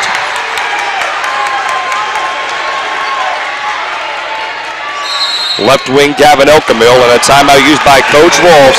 A full timeout used by Coach Kylie Rolfs. Under 4:50 remaining in the contest, 42-39. Dragons lead, earning their first lead of the game in this fourth quarter following an incredible stretch of action behind the arc. And the tool of the three ball has really helped. We are back in 30 seconds, 101.7, your home of Purple Dragons Upstate Basketball. Stop in at Bo's One Stop for everything from gas to groceries. Bo's has drink specials daily from 6 p.m. to 9 p.m. In a hurry, grab a hot cup of coffee and hot breakfast or lunch from the deli and watch for daily specials. Bo's One Stop also has fishing supplies. Bo's One Stop is really just that, your one stop for all your in-the-hurry world with great friendly service. Bo's would like to congratulate the Pittsburg High Dragons on a great season and continued success in the playoffs. Before you head to the game, stop in at Bo's One Stop on 4th Street, Pittsburg. Go Dragons! Stream this online at ESPN1007.com. The defensive clamps by the Saints have been very tight, very vice grip-like. However, after only allowing 3 points in the first quarter of action to the Dragons and leading by 8 points and up as much as 9 points in the contest, in the second quarter, the Dragons were able to put up 16 points compared to the 14 of the Saints. In the third quarter, the Saints were able to score 13, but the Dragons 18 points. And now in the fourth quarter, PHS, by the law of averages, in addition to being very gritty in this battle of attrition against the Saints from Overland Park, Kansas, it is now 42-39 and a Dragon lead. And a travel by Gavin Elkamil, or a foul by Gavin Elkamil, as he stretched, Marquis English, who set an illegal screen. That timeout there by Coach Rolfs, I believe, was more to kind of get his team to calm down, take a deep breath, and get a little composed, because you could see before that how they were getting just a little more anxious, not necessarily aggressive, but just a little jittery, if you will. Nussbaum across the prime meridian, bounce pass, one hopper to the left where Morrissey's out. He's defended by Elkamil, so advantage Elkamil on the perimeter. Curtis comes out to defend. Rose, right wing, defending Nussbaum as Grant before the ball cycled back to the point. Ball worked to the left block. Morrissey finds Janillo, his three, no, way off to the right, not even in the same area code. Tracked down by Grant. Grant in transition, who now has 4 rebounds in the contest, tying his season high, slows down the cadence of the offense. Janillo is now 1 of 3 from deep in the ballgame. Left wing, Elkamil darts a pass to English, who works it around to the right wing. And a bad pass by Grant, nearly a turnover. English was not expecting it, but Elkamil caught up to it. English jab step, far side corner, is able to slide one over to an open Curtis. High post, steps through, right-handed, leaves it short, and Jack Morrissey, great defense, but Curtis from behind pokes it loose. English jab step with the right foot, and the Dragons will be very composed and poised, as a lot of veteran players are in this situation, and slow down the offense. Elkamil finds Curtis, double clutch, foul and one! Chase Curtis goes to the Dragon bench, flexes, and the student section, they may as well just rip up the seats at this rate.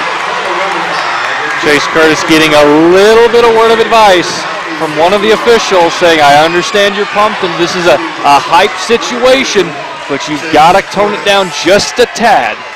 So the hubbubaloo will stop, the student section will calm down, and Curtis awaits his free throws.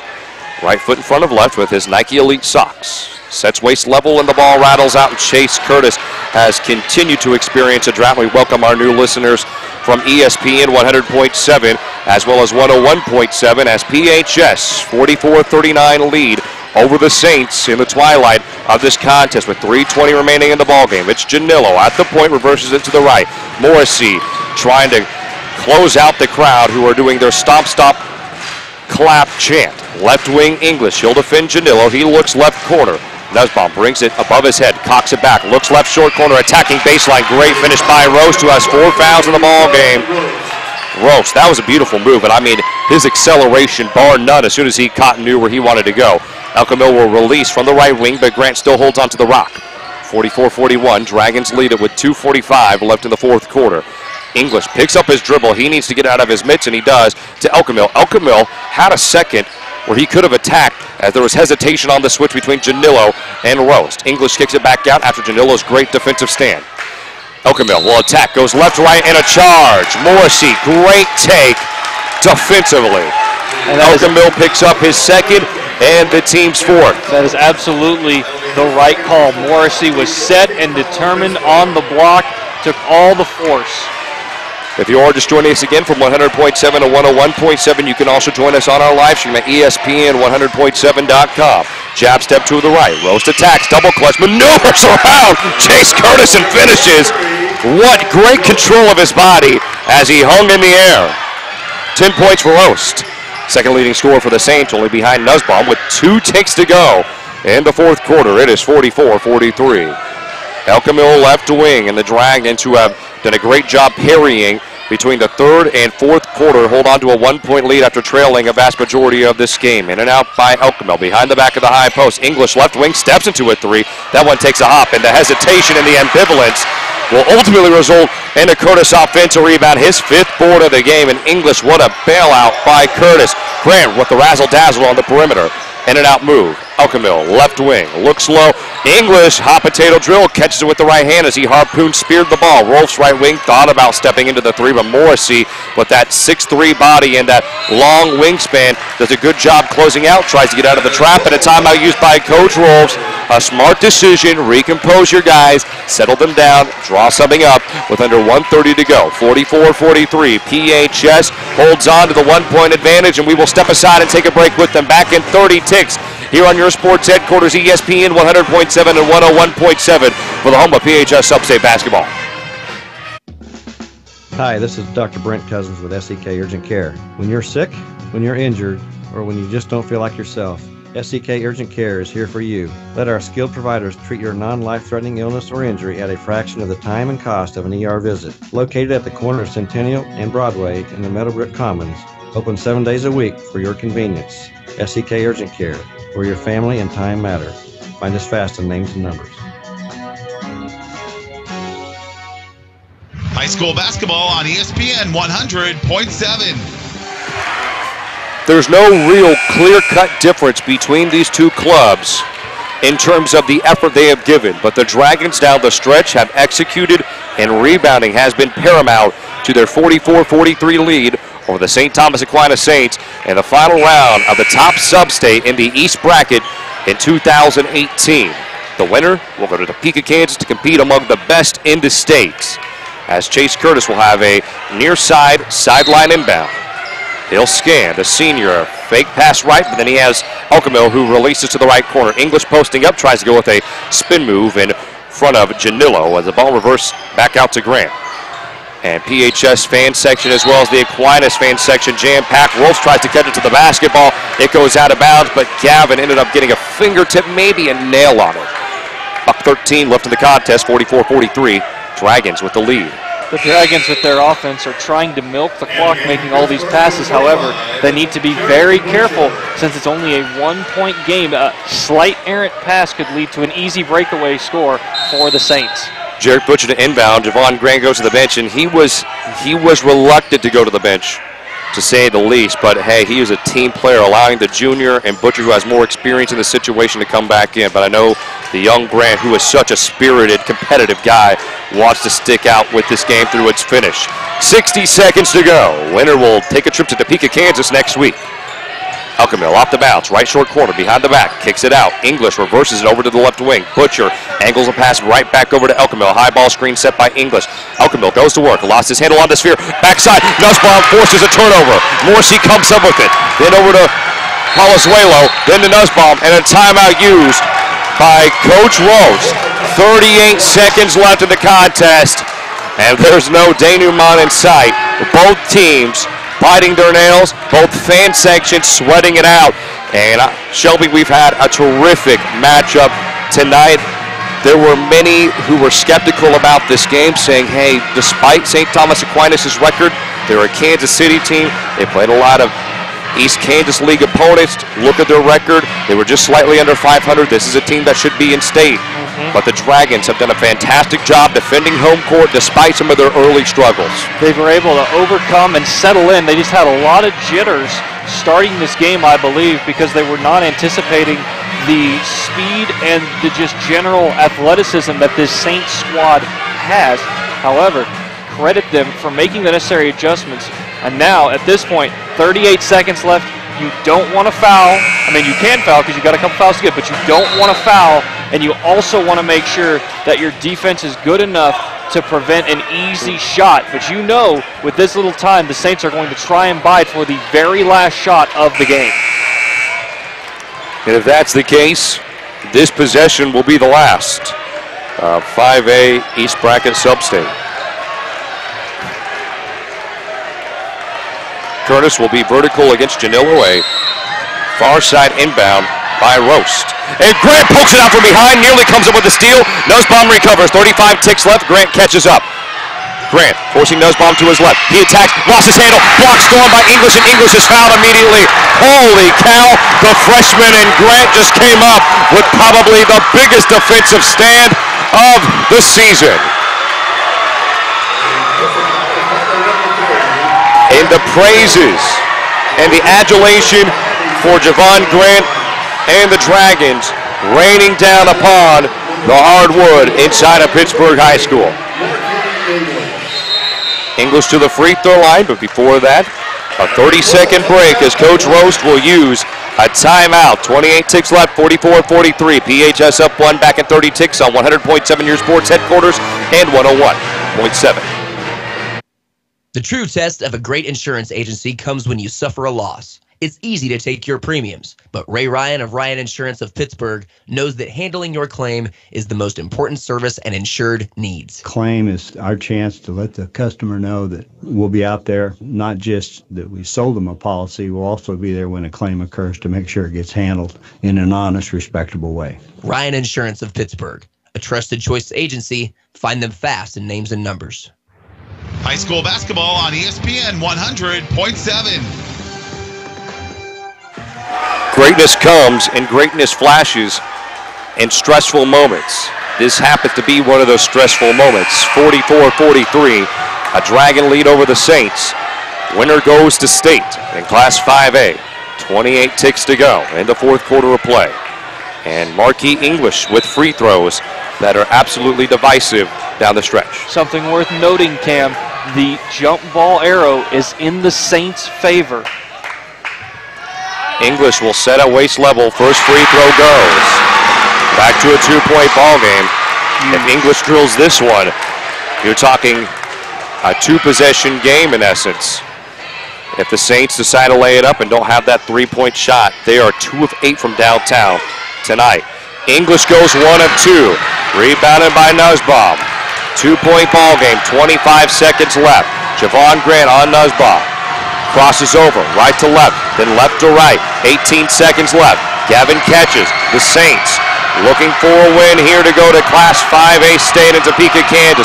Nussbaum, right corner, and a timeout used by Coach Roast with 9.5 seconds remaining in the contest. So with that, it will be a far side inbound in front of PHS's student section, or rather PHS's fan section. So, last full timeout used by Coach Roast. With that, it's about the same position as being near side in front of your bench, but that angle for a lot of shooters curling from behind the arc from right to left is more difficult than from left to right. It's just more natural for right-handed shooters to catch, moving from left to right and then scoring up. But in this case, since it's a left side of the court inbound, they're moving in an opposite direction. So in terms of three-point shooting, it makes it far more difficult. What I would imagine is that we're going to see a set that would enable a Saint to catch far side wing on the near side into the court and look for an isolation in the post. And Coach Rose saying, hey, we're going to go one-on-one with either Curtis or English. Let's see if we can make it and tie it into overtime. If not, we're going to see a three-pointer straight away by Nussbaum. I foresee a double screen, but a delayed double screen. You will have a screen set up for the initial inbound, and then once it's in, you will see a second screener come up to try and get the three. So Morrissey, the inbound, far side of the court, with the Dragons fan section, student section on their feet. This is for a chance at state. Nussbaum catches the inbound, nearly goes out of bounds, crosses over in front of Grant. High post, double clutches, right hand floater. That one circles in. Curtis inbound, but hold on, timeout used by Coach Rolfe. And we're tied at 45. How Nussbaum knocked that one in, I'm not sure. He double clutched midair, launched the ball off of his knee, brought it to his chin, flicked it up, and what a friendly circle around the rim. 3.4 ticks left in the contest. The ball was not advanced, so you're looking at a Chase Curtis Hail Mary pass. Now, he's the quarterback for the football team and has been for quite some time. And Coach Rolfs has had a penchant for running some home run plays, so we could see all the Dragons scrunched up in the backcourt and then somebody leak out. But Coach Roast does not seem like the kind of coach that have the wool pulled over his eyes, so I think he'll have a safety back in the backcourt, and that would be smart for him to do. So the Dragons are looking at either a home run pass or you try to get it in midcourt and see if you can hoist a three up. If I were Coach Roast, I would run essentially a 1-3-1 defense. I would have one man guarding the inbounder. You don't want to have a clean inbounds, but then you have your other three running through the middle to cover as many Dragons as you can, and then you have one in the back. Carlos Abuelos, Janilo in the backcourt. Gavin Young on the floor now for the Saints because of his speed. And Nussbaum, Curtis to inbound. He scans. English asking for a midcourt. Elkamil catches 2 steps. Three-pointer on its way. Off the window and nearly goes in. Well, to extra innings we go. 45 apiece. The Saints, the Dragons, who will stick it out and go to Class 5A state to represent their school and their pride. We are back in 30 seconds with ESPN 100.7 and 101.7, your home of Purple Dragon Athletics. Grilling season's year-round in these parts. You can almost hear the sizzle of a juicy steak. Don't forget to check your propane levels, and if you're low, it's time to head to Kirkland Welding Supply. Most 20-pound grill tank exchanges contain only 17 to 18 pounds of propane, but at Kirkland's, when you get your grill tank filled, Kirkland's will fill it to 20 pounds. Why pay for propane you aren't getting? Kirkland Welding Supply, 3rd and Joplin in Pittsburg, and at 1301 East Wall in Fort Scott, open 8 to 5 Monday through Friday and 9 to noon Saturday. High school basketball on ESPN 100.7. We've had so much fun. Why stop now? To overtime we go for the final game of the top bracket in Class 5A. On the east end of things, the Dragons and the Saints have duked it out from start to finish. The Saints held an 8-point lead after 1 quarter of action. At halftime, it was a 6-point lead for the Saints as the Dragons were only able to put up 19 first half points. And then 37-38 after 3, and then the Dragons took the lead in the 4th. But how about a tough shot by Nussbaum to send it into extras? And English and Janilo set to tip off, and both Morrissey and Elkamil a little chippy. So the official will come over and tell them to separate. English does not get the tip, but instead it's Janilo who swats it backwards to Nussbaum. Nussbaum dribbling with his dominant right hand, then to his left hand, his left wrist sporting black athletic tape. Curtis does a great job fronting Roast, who has 4 fouls in the contest. Gives it over to Elkamil. In and out move. Goes up with the left hand. That one is lost, but recovered by English. Power dribble. Goes up through traffic and is fouled.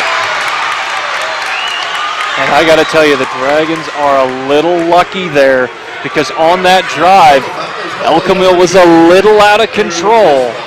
That could have very easily been an offensive foul on Elkamil. So English will go to the line, and he will have 2 free throws, and the foul is against Nussbaum. There was conversation for a second between Roast and the lead official who made the call along the baseline and asked, hey, was it on me? And he said, nope, don't worry about it. So English knocks down his first free throw, shooting his 3rd and 4th shot from the stripe tonight. Next shot, that one does not go. English 50%. Elkamil pokes the ball loose from Janilo before Janilo recovers, excavates the ball from the hardwood, and then scoops it backwards to Nussbaum. Nussbaum and company down 146-45, 3:30 left and overtime. Flashing up, Roast catches 5 steps away from the top of the arch. Curtis to defend. Curtis, good hands-up defense as Roast picks up his dribble. Nussbaum will catch. Far side corner, English there on the help defense. Grant harassing him. Grant drops it loose, and Grant fouls. 4 on Javon Grant, who has played an unconscious brand of basketball today with 8 points, a season high, 4 rebounds, tying a season high, and defense that is ineffable. Roast scans, inbounds into the front court, and Janilo catches and reverses it to Nussbaum. And Nussbaum's going to try his hardest here in the next minute or two to get Grant that 5th foul and maybe have Butcher defend him as he's on the bench. Catching, Morrissey before he reverses it over to an open Nussbaum. Rose catches. Gavin, right wing, jab step to his left, then to his right. Rolfs comes to close out. Angled pass to the right wing. Elkamill's there defending Morrissey. Nussbaum catches, jab to his right, tries to deke out the defense before he goes with an in and out move. He runs right into Grant. Hop step, goes up right-handed. Tough look, but the Saints have now reclaimed the lead after Nussbaum is able to convert over English. Difficult shot, 18 points for the senior guard. 2:35 remaining in the contest, 47-46, Dragons trail. Elkamill, left block, steps through, and finishes in front of Janillo. Back and forth we go. Neither team pulling punches. With the last 2:20 left, 48-47. Dragons up one. Roche, great in and out move. Look, short corner, wraparound pass. Gavin's fouled on the floor, and it's by Grant, and Grant's night is over. Hey, Coach Rolfs trying to plead with the officials, saying that, hey, we thought Roast tiptoed and touched the baseline. He should be out. And Coach Rolfs consoling Javon Grant, and I would imagine if I'm in the mindset of Coach Rolfs, telling him, hey, it's up to your teammates now. You've done all you can.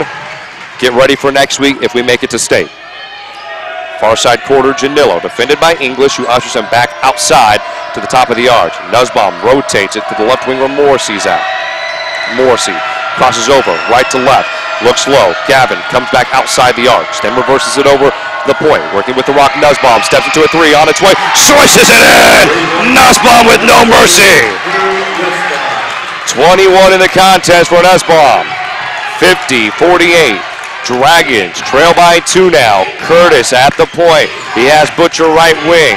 Left wing, Rolfs attack, loses it for a second high off the glass. No, ball poked out, recovered by Butcher.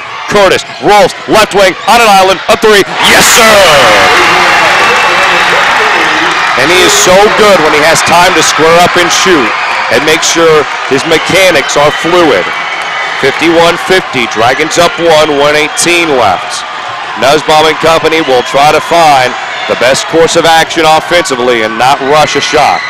Morrissey, defended by Elkamill. Gavin, right wing three, cannot answer back. Ball poked up, still loose. Curtis recovered by Rolfs. Rolfs in transition, has a little bit of room. Goes to the body of Gavin. No foul call. Tracked down by Roast. Roast in English trap, and a foul is called on English. His third foul. And my goodness, we have some absolutely crazed Pittsburgh fans. And the athletic trainer for the Dragons comes over with a red apple face and punches the stands. 51-50, everything hinging on this next 54 seconds of action.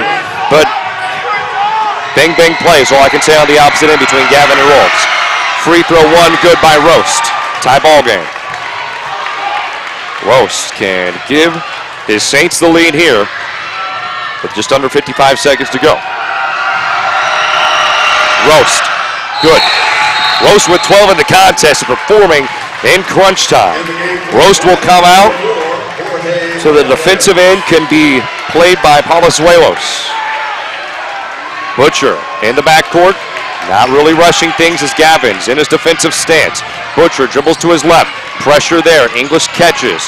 Janillo recovers, right wing Elkamill, 42 seconds left, ball screen set to the left by English. Elkamill, high post, spins away from 2 defenders. English, far side short corner. Dakotas, wide open, right-handed, finishes, and the ball takes 2 hops around the orange and drops through. Good patient offense by the seasoned Dragons. Under 30 seconds left, a timeout used by Coach Roast. 53-52, and Nussbaum, as the timeout was being called, hit a college range, potentially NBA range 3. That was a good 25-footer, and a full timeout used by the Saints. And Shelby, I mean, we've been postulating the last 8-9 minutes in terms of what the coaches will run coming out of their breaks. It has not paid well for us. No, it has not. However, the Saints, with this amount of time on the clock, 27 seconds left, one thing is for certain, they do not need to take a 3 coming out of the break. At this point, with roughly 30 seconds left in the game, you have all the time in the world to run your offense.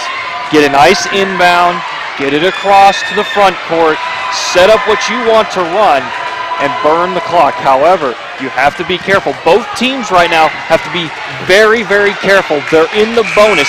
Next foul, and both teams are shooting free throws, and that could be the deciding factor at this point. Very shrewd observation. Very, very shrewd observation on the point of the fouls. 27.2 seconds left exactly.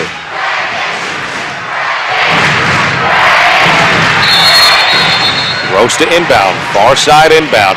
Nussbaum is not in the backcourt. Now he is. Does not get it to Nussbaum, but instead it's to Janillo in the front court. That wasted about 5 seconds off the clock.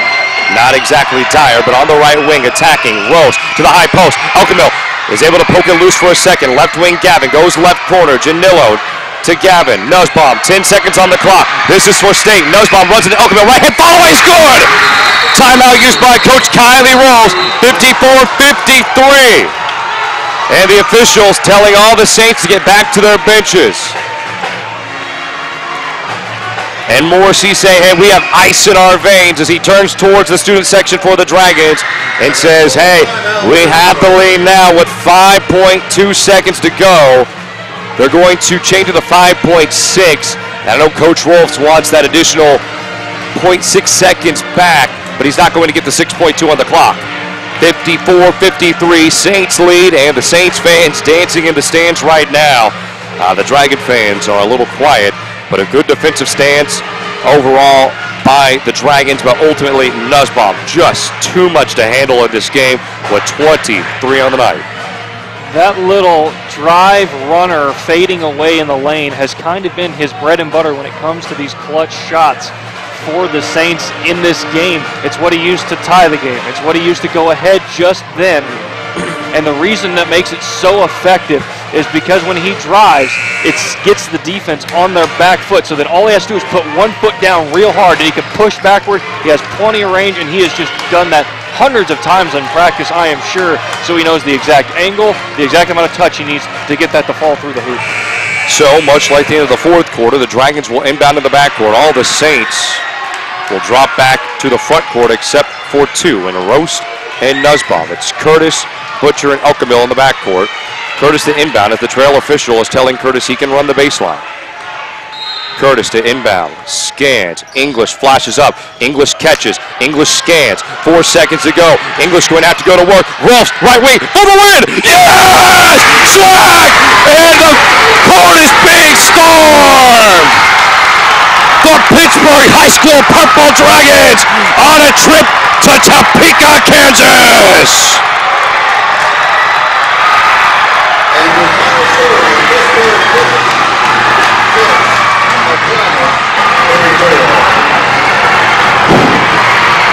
Absolute mayhem ensuing. Absolute mayhem. And if you are not joining us on our live stream at ESPN100.7.com, you need to. Coach Kylie Rolfs, not only a proud coach, but a proud father. His senior guard knocking down the game-winning three as the Dragons will advance to their second consecutive state appearance. English and Curtis hug at midcourt. This is what the seniors have been striving for. Their next goal is to go to state and perform to the best of their abilities. And with that, a 2-minute commercial break. We are back in 2 minutes here on ESPN 100.7 and 101.7. Dragons win 56-54 to go to Topeka, Kansas. Hi, this is Dr. Brent Cousins with SEK Urgent Care. When you're sick, when you're injured, or when you just don't feel like yourself, SEK Urgent Care is here for you. Let our skilled providers treat your non-life-threatening illness or injury at a fraction of the time and cost of an ER visit. Located at the corner of Centennial and Broadway in the Meadowbrook Commons. Open 7 days a week for your convenience. SEK Urgent Care, where your family and time matter. Find us fast in names and numbers.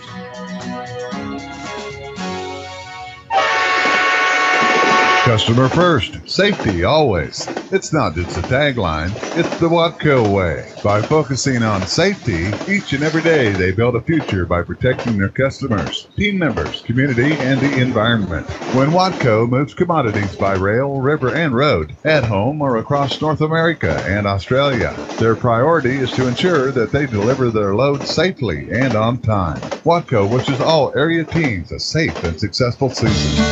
At Lindbergh Pharmacy, we care about your health. From a qualified and caring staff to services like our Time My Meds and MedPack programs, Lindbergh Pharmacy provides personalized service you can count on. Refill prescriptions online at lindberghpharmacy.com or on your smartphone with our free Lindbergh Pharmacy mobile app. You can also sign up for our text alert program and we'll text or email you when your prescription is ready. Can't make it to us? We'll deliver your medications right to your door. Lindbergh Pharmacy, now 2 locations to serve you. The true test of a great insurance agency comes when you suffer a loss. It's easy to take your premiums, but Ray Ryan of Ryan Insurance of Pittsburgh knows that handling your claim is the most important service an insured needs. Claim is our chance to let the customer know that we'll be out there, not just that we sold them a policy, we'll also be there when a claim occurs to make sure it gets handled in an honest, respectable way. Ryan Insurance of Pittsburgh, a trusted choice agency. Find them fast in names and numbers. High school basketball on ESPN 100.7. The aftermath of a game-winning shot to take you to state is something to behold, and you can watch all of it right now at ESPN100.7.com. We are live at ESPN 100.7 on the dial, as well as 101.7. You've been joining us through thick and thin alongside Shelby White, as well as Zach Conway back at our 101.7 studio. Cam Molina with you. Special shout out to Heath Adkins and Mike Snow keeping us on the air as well. The Purple Dragons prevail in overtime 56-54 following a game-winning three-pointer by Drew Rolfson. A fantastic night overall for the Dragons in the second half. I should add that condition to that last statement. In the first half, it was a bit of a rough going, but before we get to that, Jeff Staley, AD for the Pittsburgh High School Purple Dragons, to present the Sub-State Award to the victorious home team and the Dragons. Of the trophy for your 2018 Kansas 5A Boys Sub-State Champions, the Pittsburgh Purple Dragons.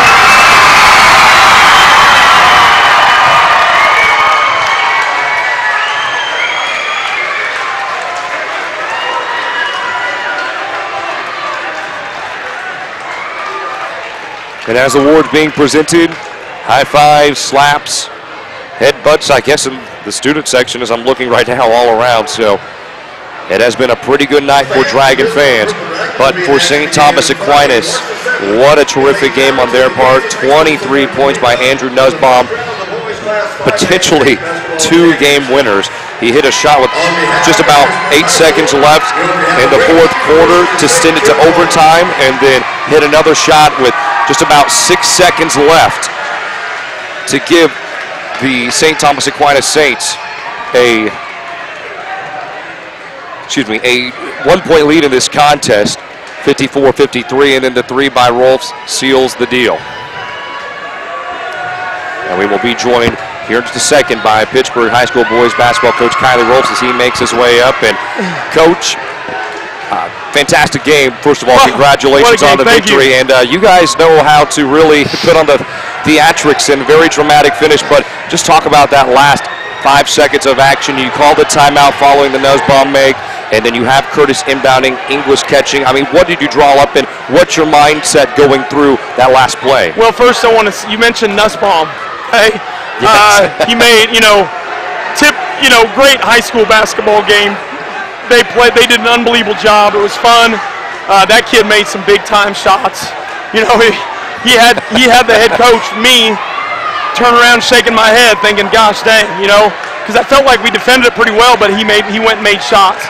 So we ran, at the end of regulation, we ran a play we call special 2, and we got a decent look at it for 2 or 3 seconds left. So we ran a version of that, but yet we ran something a little different to give. We wanted Marquis to just catch and be able to go with, because we had a little more time left than we did at the end of regulation. And we know Marquis can get to the rim unless they did something to take that away, and they did. They stepped in front. So we told him, if somebody steps in front, you got your guards to kick to, and that's exactly what he did. And that's I think that's a big thing to understand. Drew hit the shot, and everybody went crazy, and that's what they're going to talk about. But if Marquis doesn't give that ball up, he's a guy that scored for us all year long, and most guys' mentality is going to be, I'm going no matter what. I'm shooting this ball. But it got taken. They did something to take that away, and he was willing to share the ball, and that encapsulates what we are, I think, so big, that little microcosm of 2 seconds there at the very end, the willingness to give that up and let somebody else do it because they took it away from me. That was eloquent, Coach, and that just speaks to Marquis English and the rest of your team, as you said, and their willingness to put the ball in the hands of the guy that will help them win, not more so for selfish reasons. But I think it's fair to characterize this game as a battle of attrition. We saw in that first half and first quarter specifically, only 3 points scored by you guys. What did you say to your guys in the locker room? I don't know the last time this has been a very efficient, we've been talking all year, we've been very efficient offensively. I don't know the last time we've scored 3 points or anything close to it in a quarter. So, the biggest thing we try to sell them on is we are fine. We cannot let this frustrate us. We'll stay at it. We are good enough to make a run. We will make a run as long as we stay in the right frame of mind. And we did. We made a couple runs there. We got in transition, and then we scored in the half court. I thought we had, Javon Grant came off the bench and really created a lot of energy and a lot of good things for us offensively and defensively. And then we got basketball players that made some plays when we just had to make plays left. And that's not coaching. That's having kids that understand, that have it in their heart what they want to do, and they go make plays. And that's what we got, and that's why I love them so much. Well, Coach, I know there are many excellent players on your team, many who you have nurtured over their 4 years, 3 years, et cetera, but you've only had this particular guy for a year.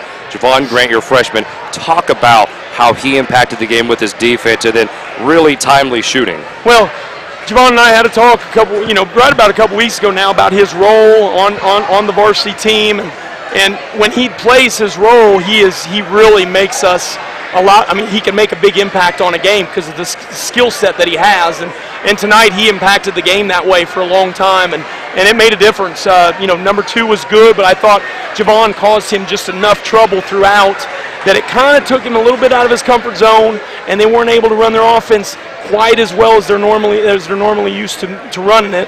And I thought that was a big factor in the game. And he's a freshman that's learning, and tonight will be another learning experience for him as well. But he made some plays really at key times for us. Coach, last question before your guys pull you away for pictures, and I see them beckoning you right now. But just talk about Drew Rolfs, your son hitting the game-winning shot. I mean, I couldn't imagine a better moment for a father in that situation. Well, if you want to get me crying again, you're going to, okay?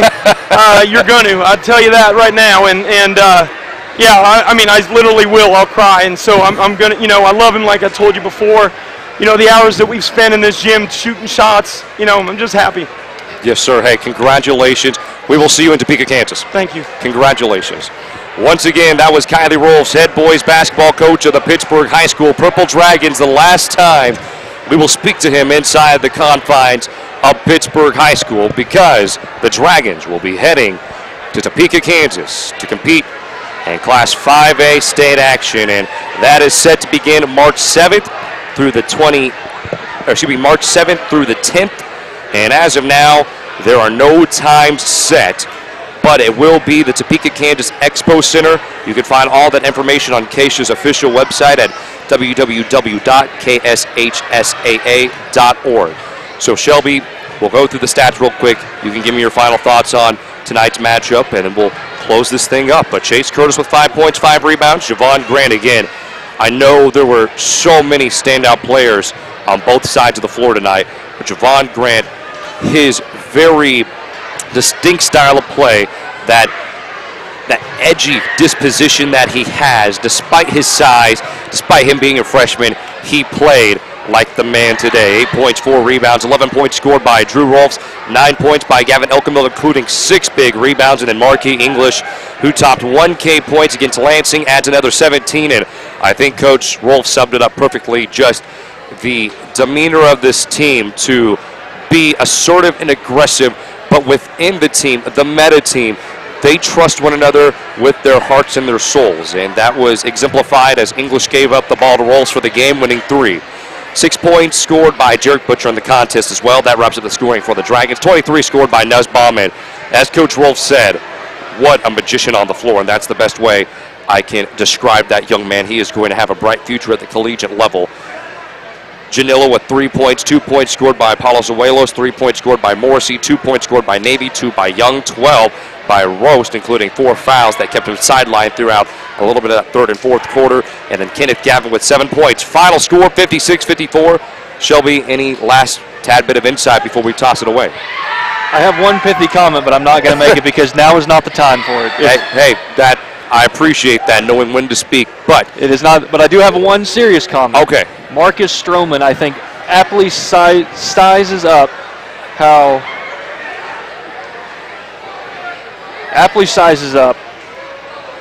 Javon Grant played this game. Height don't measure heart. Javon Grant was the smallest player on the floor the entirety of this game, but he did not let that define what he did. Grabbed 4 boards, scored, made key defensive stops. Yes, you'll see in the stat sheet he fouled out, but his fire and what he did contribute offensively and not offensively, just overall to this team, is something that will not ever be underestimated by this team. And with that, 56-54, the Dragons to hopefully get their homework done during the week. Kiss Mom on the cheek, give Dad a hug, and head on the bus to Topeka, Kansas. And we will be there with you on ESPN 100.7 and potentially some of our sister stations. We will get that workout.